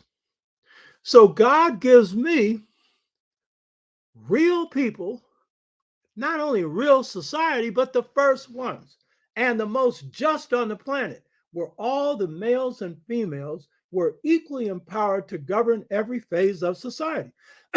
So in these societies, no abuse of women by men, no abuse of elders by the young, no abuse by elders, men and women, of children, a just society. Okay, so that's the first thing. But the main thing is, this is a formula that says all the males and females are equally empowered to govern every phase of society. So this is describing how families work. This is describing how communities work. This is describing how economies work. And of course, this is rooted in spirituality, because when you have a balanced society, you are then open to the vibrational forces of God. And in fact, I see Robin saying, love the Twa. Right on. I love you too, Robin. Yes, indeed. So do I. You hear me? Little people whose greatest accomplishment was character. And the other great consciousness, whereas the Aryan was about lord and masterhood, they're about helping people. They weren't about, because they invent medicine, they invent astrophysics. They're the first to understand God as a combination of forces, a part of which is in everything God creates, or infinite forces of Bombara say outside of space, outside of time.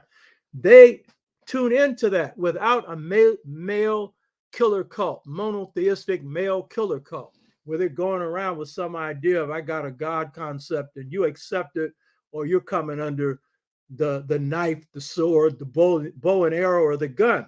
None of that, And that's why you and I are democratic to the core. The African has got to have a say-so in anything they do. And that's one reason why Africa's in trouble, because under neo-colonialism and under colonialism, the leaders who step into the shoes of African independence, too many of them are conditioned by colonial models where they have the say-so. No, you should be listening to the people. The people should have the primary say-so.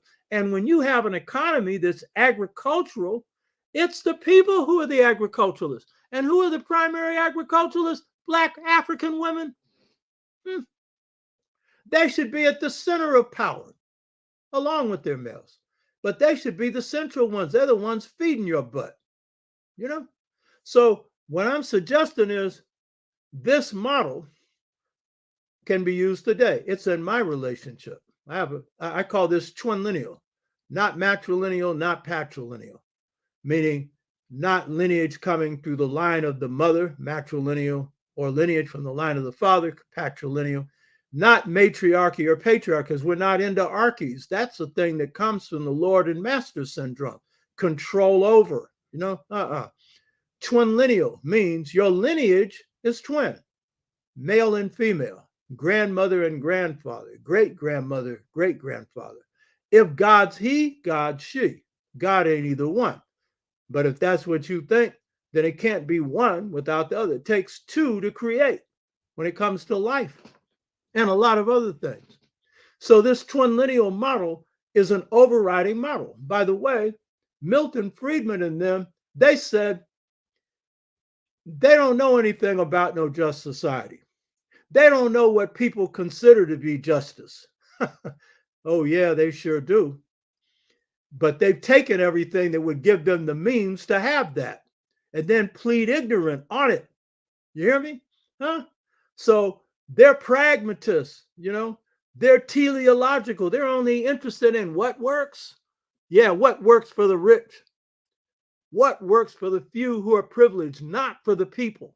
Humanity lived in this state for most of human history and was disrupted when the unbalancers came on the scenes. The power-driven, power-hungry people came on the scene. And so some of us are acting like we're drunk with power too, And I'm talking some African leaders, some Negroes who give them a gun, no telling what they're going to do with it.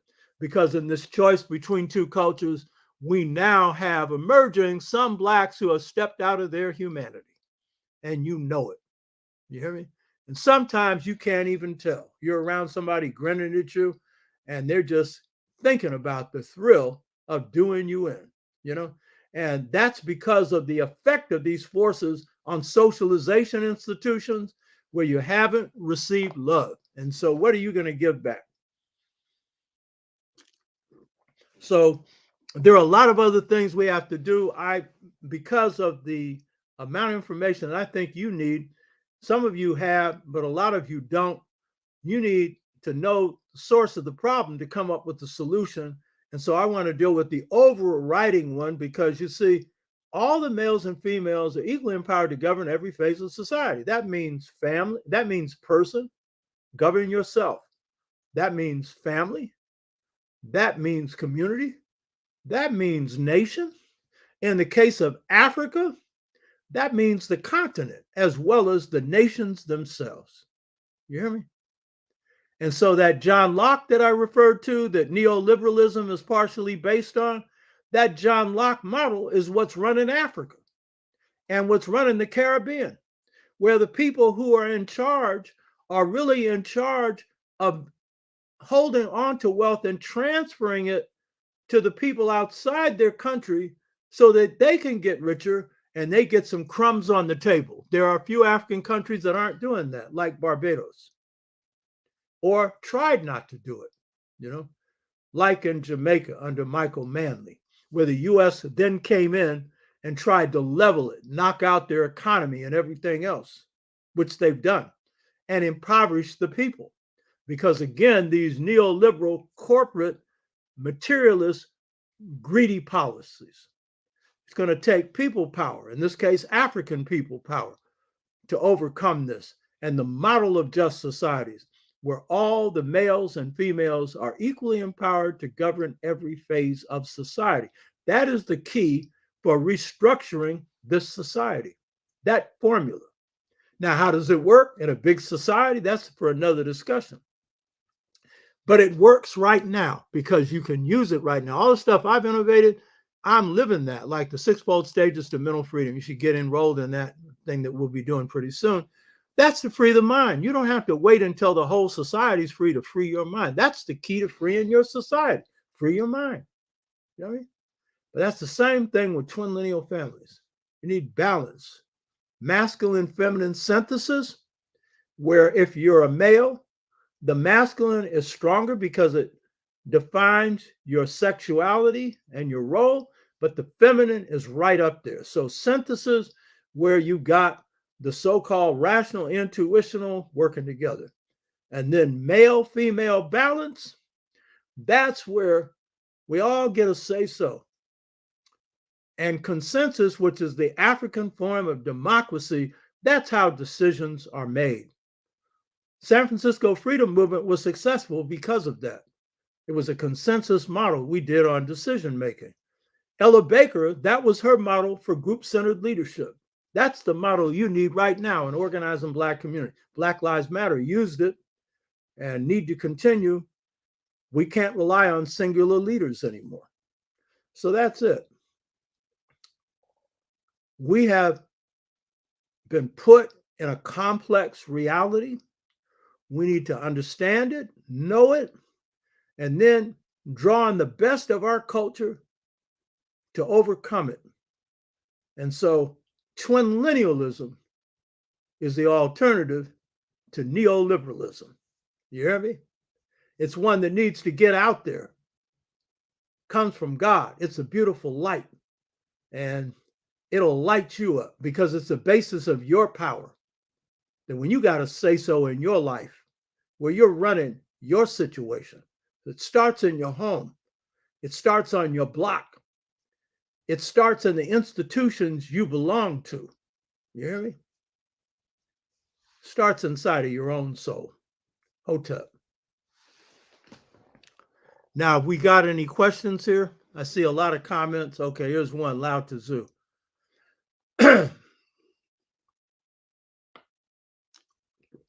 Even though in Chua society, all the males and females, let me go back up here. He put in another question and it iced this one out. Even though in Chua society, all the males and females are able to govern every aspect of society, is this model scalable to societies of 10 million or more? Yeah. Decentralize it.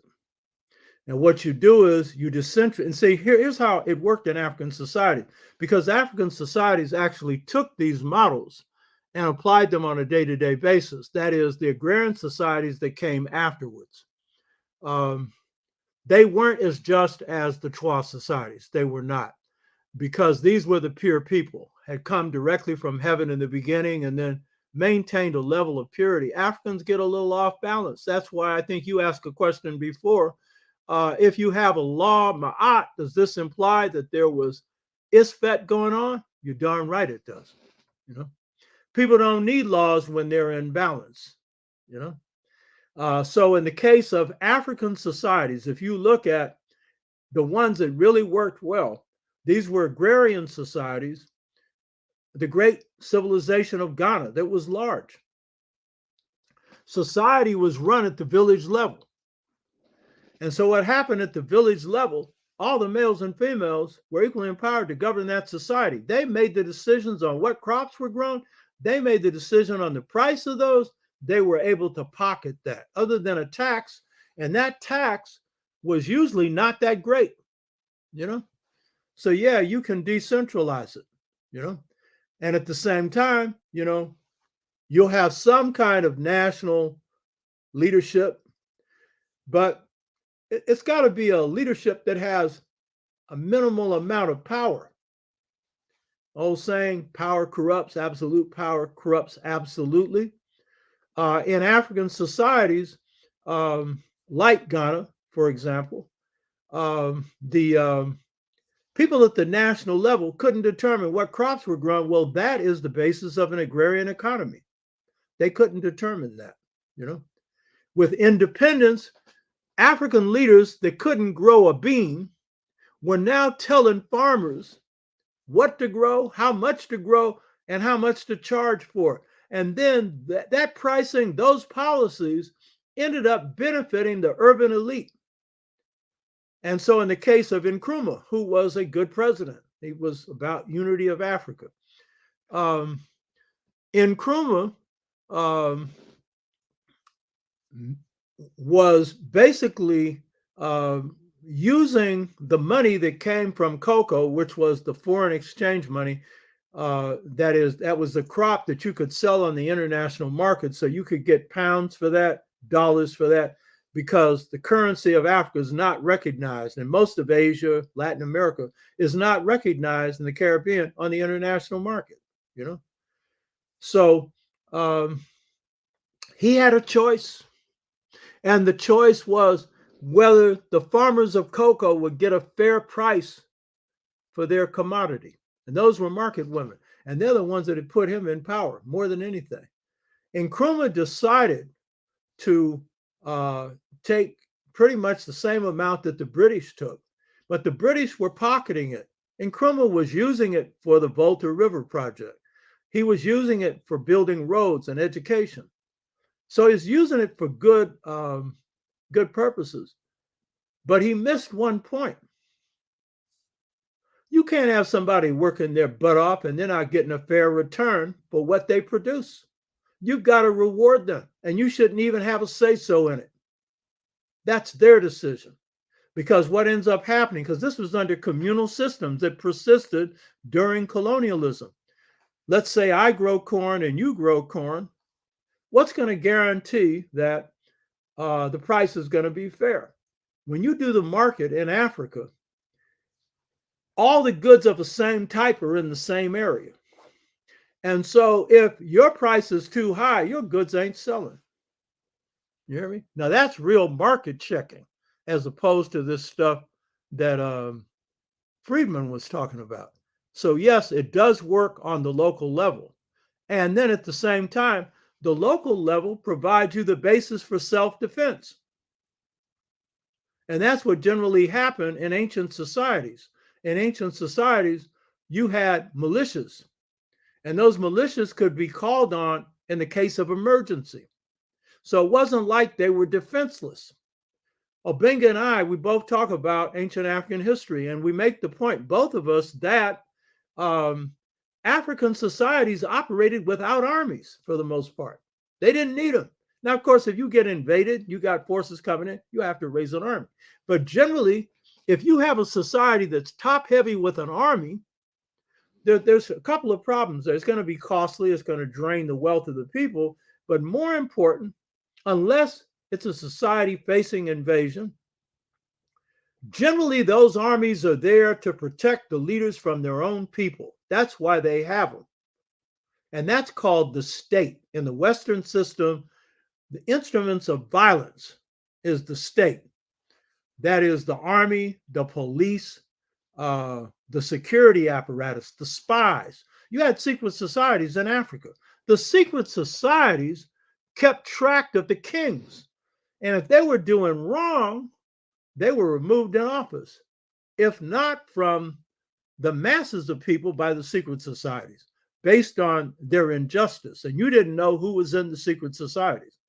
So that was a form of police force, not operating off of the decisions of some wealthy group that is using this to suppress the people.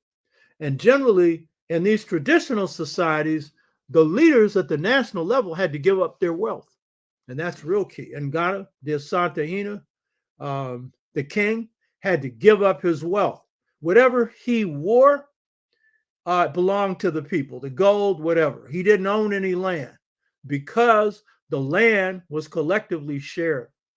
So yeah, it can work. And see, why does Confucianism work in China? Because their history is emperorship, starting in 221 BC, when they were unified. So they're used to top-down stuff. So a few people could run 1,400,000,000 people. It's not easy, but they have to pursue policies that the majority of the people are going to go along with, even though they're going to mess up sometimes, as they're done right now, with their COVID policies to some extent. But they cut the death rate down. But now you're going to see it go up. Too much control. The people erupted. But the key point is, top down is Confucianism. That is Chinese culture. And that's their ethos. Li, order, Chinese. That ain't us. You better understand this, because the Chua thing of people having a say-so is deep down in our blood. And the African American is a real example of that. But Africans all over the world are, and you get your best advice from everyday people. I woke up through everyday people. And so this group-centered leadership model for us right now in a society, 40, 50, 60 million people, Black Lives Matter proved it worked. They got Trump out of the White House with our help, a lot of our help. George Floyd's death, Breonna Taylor's death, an ignited movement. But that collective leadership did that. And we got a huge number of people, but it worked. It worked.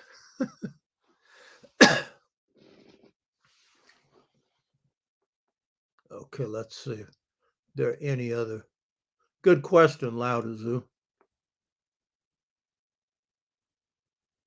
Wolf Manlu, however, the militias today are used to quell rebellions and oppress the masses. Yeah, but the point is, we're talking about just society models. So it's a question of how societies are reorganized. You know what I mean? And if the central government is pursuing policies that are benefiting the people, uplifting the people, then there's good reason that militias will be used to protect that. You know, but that has to be organized. That's not just something that you throw together. You know.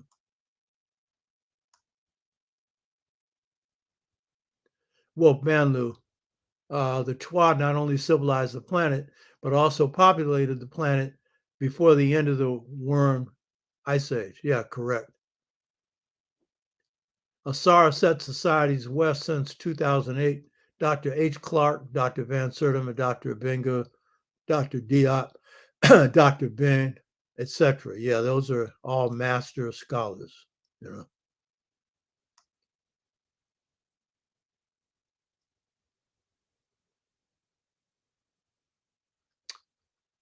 Wolf Manlu, where are these million numbers figures coming from? The second part of my question is societies in which there is a high degree of specialization. Yeah, it works in high societies of high specialization. Let's see if there's anything else here.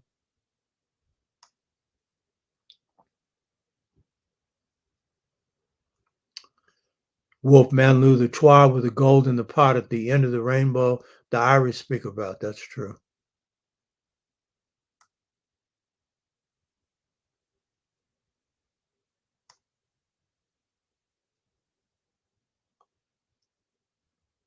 Alicia, our people like storytelling, maybe an epic on African American mythology that simply embeds the most important cultural components that would support their well-being. Yeah, yeah.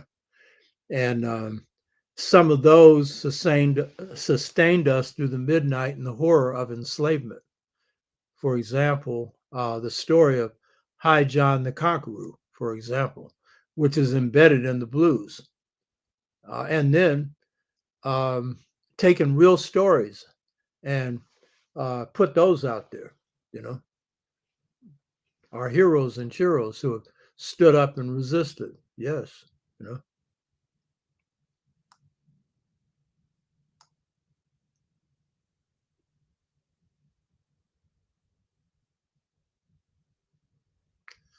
Uh, Lao Tzu. Didn't the Milton Friedman economic policies fail in South America first before they were exported to the US and other places? Yeah, around the same time, because it's in the 70s, the early 70s, that in the case of Chile, neoliberalism was exported. And after it was pushed by the dictatorship of Pinochet, it busted their economy. So they had to move off of it. But they kept on using it because they knew it would bust the economy.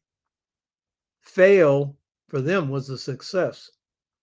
Main thing is they turned the industries over to private enterprise.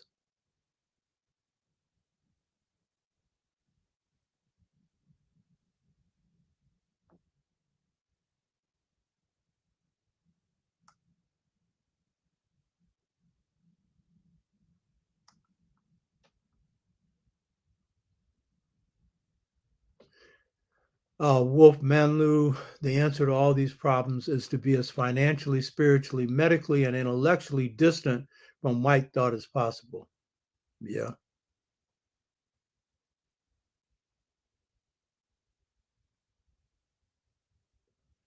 the Rastafari, the conqueror. Them can kill a revolution, but them can't kill the revolution. That's true. That's true.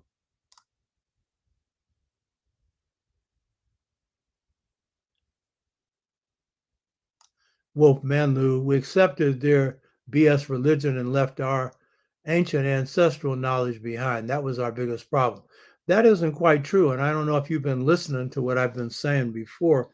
Enslaved Africans did not embrace Christianity. Very few. Um, they were into divination, they were into African spirit practices. And when Africans did at the end of enslavement on their own terms, they dropped that into what they called Christianity. So it's more complicated than you think. You should check out the show where Jane Smalls and I discussed that.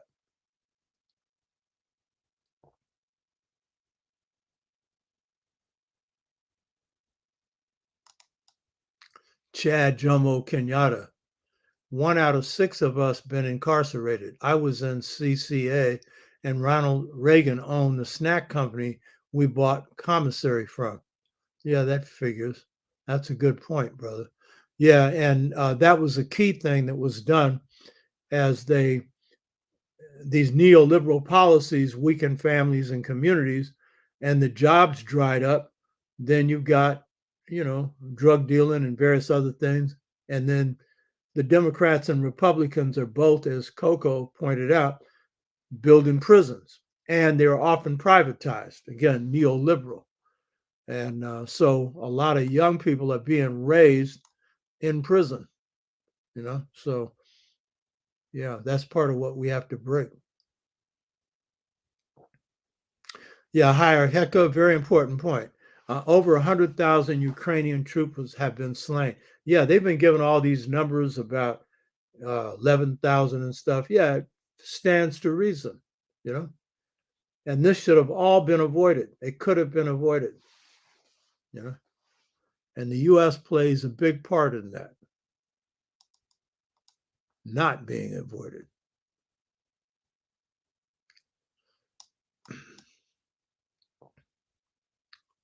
Wolf Banlu is listing some of the people who are the ruling people. Astor, I don't know about Bundy, DuPont, Freeman, Kennedy, Rockefeller. Yeah, there are a number of them, But there's a system that they have, so that's a whole nother story.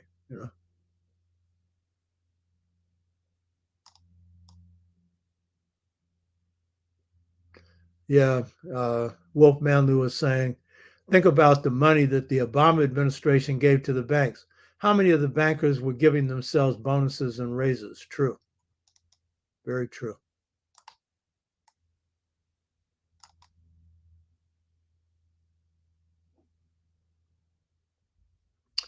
And then Wolf Manlu is making the point of the myth of trickle down economics. All this money that they make through privatizing and everything else, some pennies will go down to people, not hardly. Nothing trickles down. And if it does, a trickle, you need a glass of water, not a trickle. Oh, Wolf Manlu. My mother hated Freeman, even though she worked in his office at the USC. Okay. Yeah.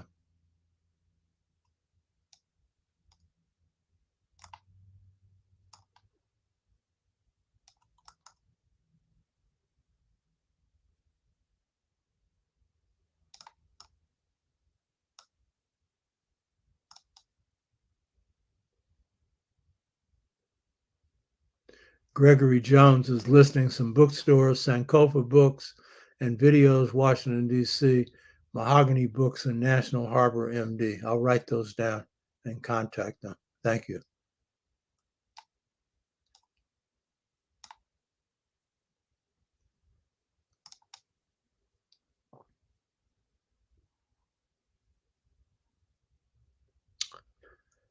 Wolf Manley was talking about the ties of presidents to the ruling families of Europe.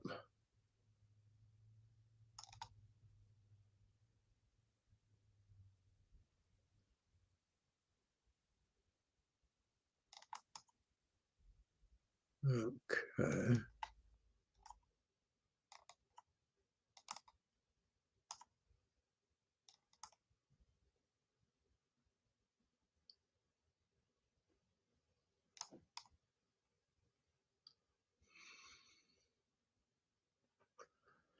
Okay, Wolf Manlew is making some ties between the University of Chicago, the Rockefellers, Rothschild's Oriental Institute, and the creation of Egyptology.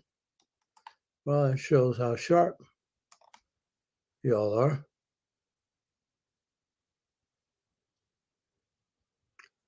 Wonder why no discussion of Dr. Chancellor Williams' ideas in his book, The Rebirth of Africa. I have. I've discussed it in previous shows. Go watch them. Yeah. In fact, his Rebirth of African Civilization is his best book.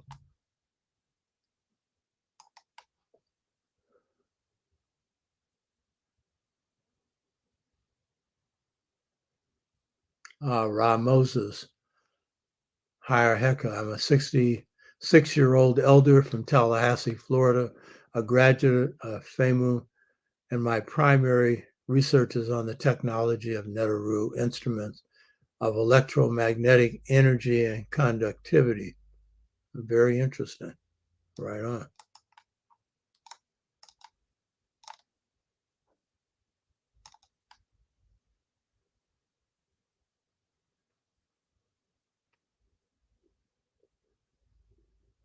Okay.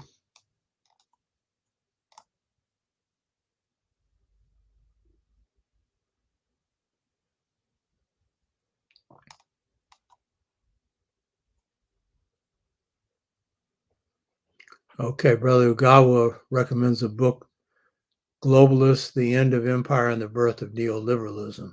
Yeah, check it out.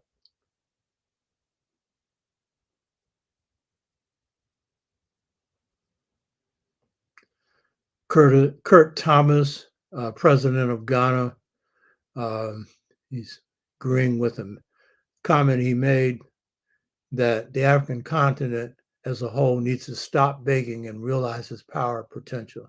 That's correct.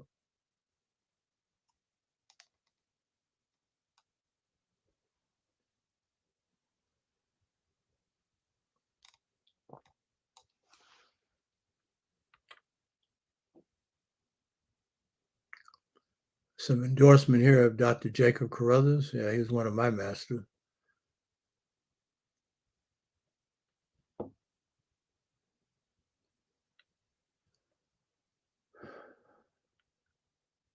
Wolf Manlew is talking about what happens if we start spending our money, 1.8 billion, correctly. And Coco, I quoted her before, neoliberalism supports fascism in this country.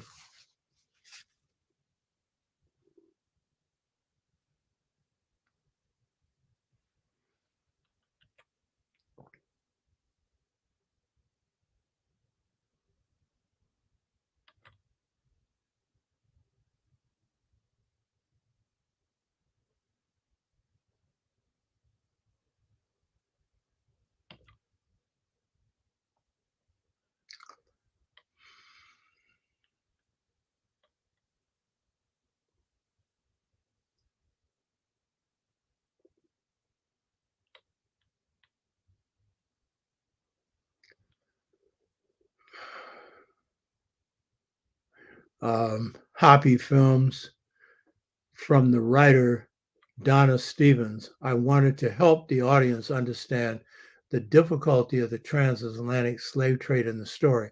Over 150 years of the Ajoy women were in existence. Okay, she's quoting one of the writers of this film.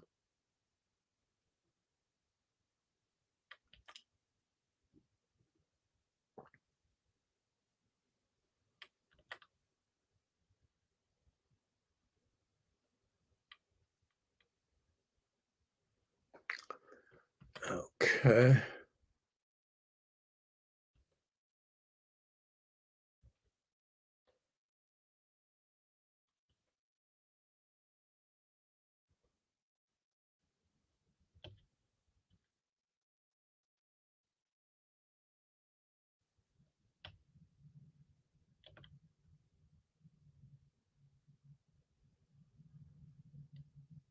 Yeah, people who are waiting for my books, they'll go out next week.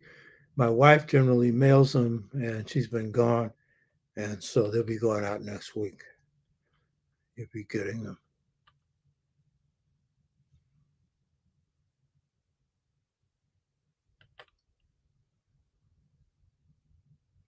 Well, you got that right. The mayor of Chicago is in the corporate military pockets. You got that right.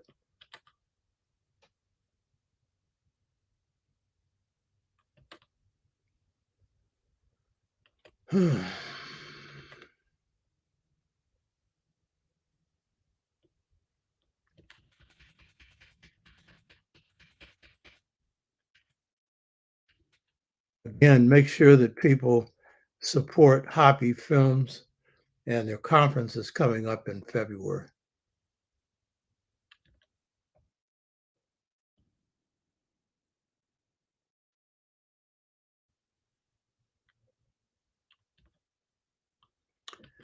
There's a question here. Have African authors written on neoliberalism? I'm sure they have, because that's what Africa has faced and did a lot of damage to Africa. So I'm sure they have.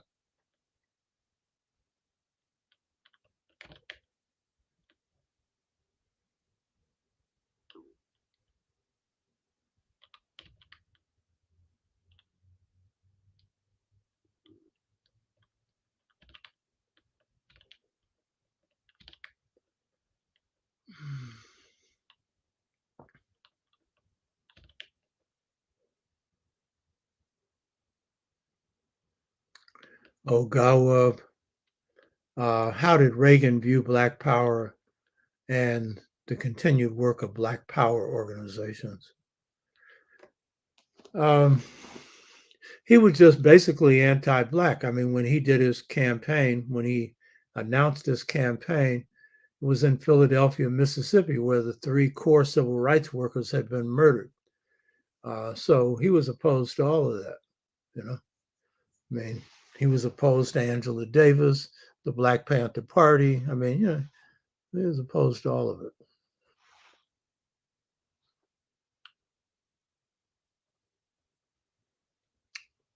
Yeah, Coco, the Dems, the Democrats strengthened crime laws to inflate the prison population for profit during that time. Yeah, correct.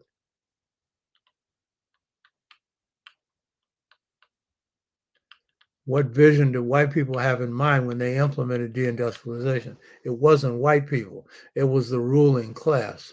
They had the vision that they could make more money by having cheap labor overseas rather than paying a decent wage and still make a lot of money here. And so they were looking at the immediate gain. They didn't look at what would the effect of that be. I guess they assumed that the Chinese and others would just be dumb enough to keep exploiting their people under deindustrialization with low wages. They apparently couldn't imagine, or didn't care, but I think couldn't imagine that they would actually use this to build a foundation for their economy, that would outpace the US eventually.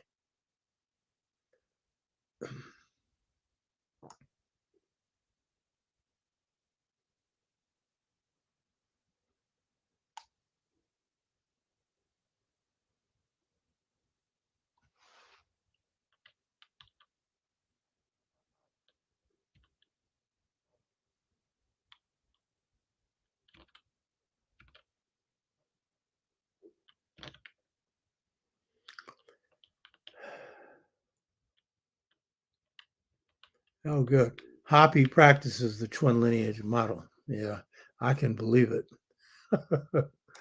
Yes, I can.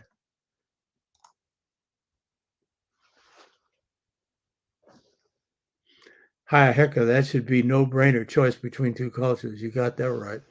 Just make the right one. That's the key. Don't let the glitz fool you.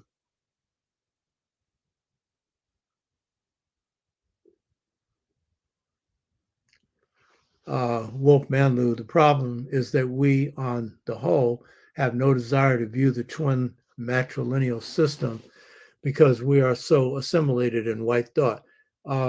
First of all, it's not a twin matrilineal system, twin lineal, because I'm arguing also you have to return to the African mother principle of male and female equality to get the point that I'm making there, that Africa didn't have terms like matrilineal, patrilineal, patriarchy, matriarchy. These are anthropological terms introduced, and then we use them when we're discussing this. Whether you're right about whether or not we would like this male-female thing, it will partially be determined by our people being exposed to it more so they can know what it is and then digest it. What I would argue, and I don't have time to go into this, is that one of the reasons that Black families could maintain a lot of wholeness, two-parent households, for 100 years is there was a lot of cooperation between males and females. Now, we had problems in our family. We had dysfunctional families. We had some where there was violence, abuse, and a bunch of other things. But overall, the balance of these families, they provided love and care, financially poor and everything else, with holes in it. So a system that's that old is ingrained in a people. And so it's a matter of us revisiting it, knowing it. And then the beautiful thing about this twin lineal thing is it's not a formula that's rigid. So you have to work it this way. Balance in relationships between males and females works in different ways, in different circumstances, kind of like jazz. You know what I mean? So it can be adapted to different situations. And that's also what's good about it. And I would argue now, where men have been priced out of the family, where relationships are doubtful because you can't produce enough of the economic stuff to keep a family floating, that this is a model for drawing males and females together. It's a model. Now you have to overcome certain ideas like the man is alone, just in charge and stuff like that. If you can get past that, you've got a chance,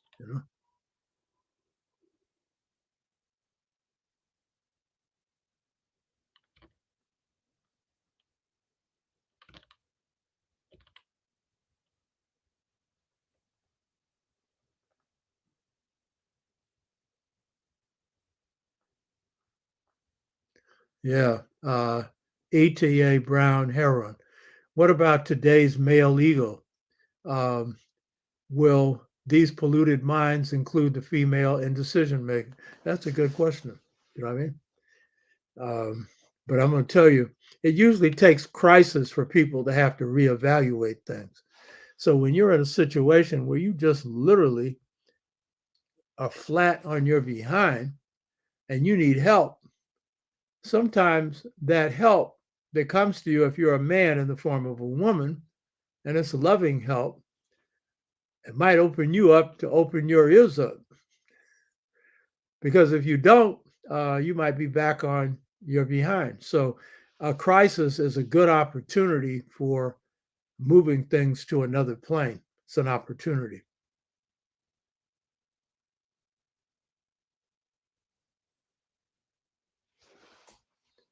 Wolf Manlu,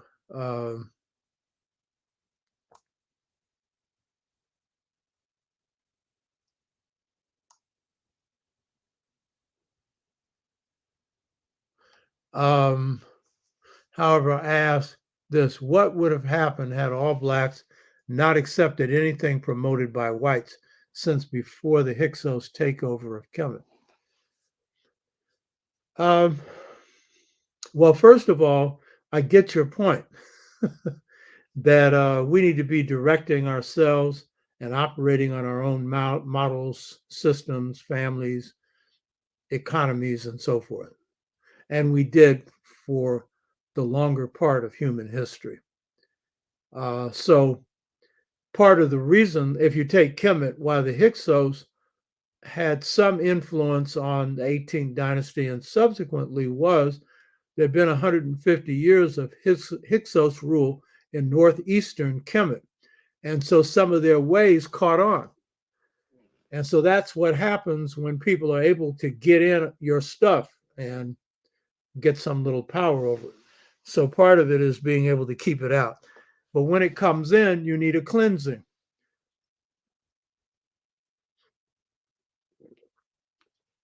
And in the case of Kemet, the Ethiopian move in the 25th dynasty was an attempt to cleanse out some of the impurities that had come in even after the Hyksos had been removed, still remain. So you need a cultural revolution for that. You know? But everything promoted by someone else, and this includes whites, is not to be discarded.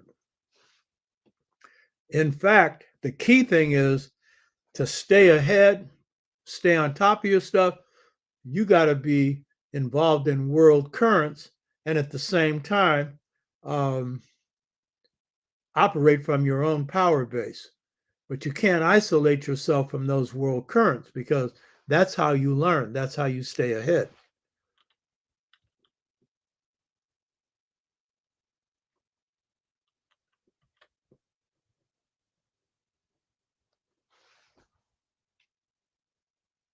A lot of comments here.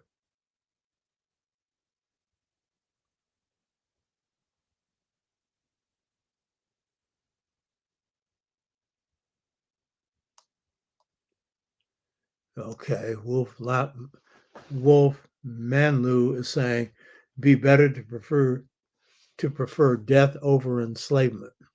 Yeah, okay.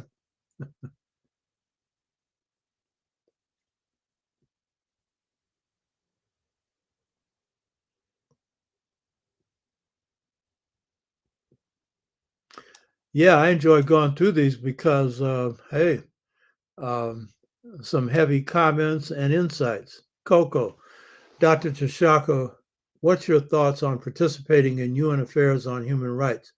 Should we be expecting resolution through these councils to solve new African problems? No.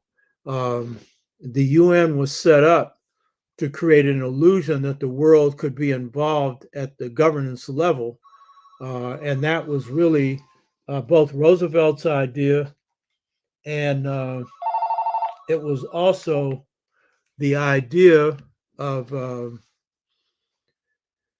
Council on Foreign Relations and others. But the problem is that you have a Security Council that has the veto on anything. And so when you have that, you can't do anything finally when it comes to policy. And right now, one of the things that Biden offered the Africans who met with him is that they could have a seat on the Security Council. So that's all quite nice. But again, that's not real power. So on the one hand, I think we should participate, and especially Africans in the diaspora as well as African nations, but do not expect us to solve your problems. I mean, your problem's going to be solved on the ground. It's going to be solved in your countries. It's going to be solved among your people. But I think, yeah, you should participate in those, but just don't take them too seriously.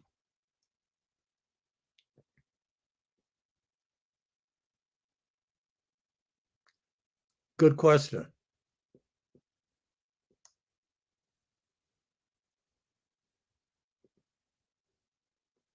Hi, Hecka. I heard that many African Muslims were taken into captivity during the American slave trade and organized resistance. Yeah, that's true. Not as many as traditional Africans, but yes. And some of these Muslims were traditionalists themselves, because Islam had to be Africanized in Africa.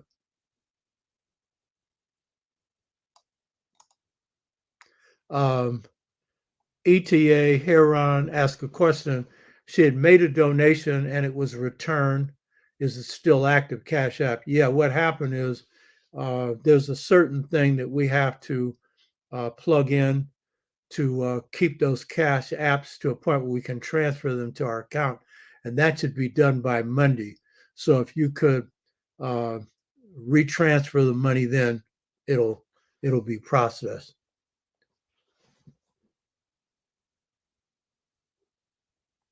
Okay. Okay, that looks like it's it. Yeah, so other people that have made donations, be patient. And if your money was returned, please believe me, most of it has been transferred to our account for use on this program. Put it back in by Monday, we'll be able to process that. So that's it. Hotep, I hope you all got something out of this. Until the next show, Hotep.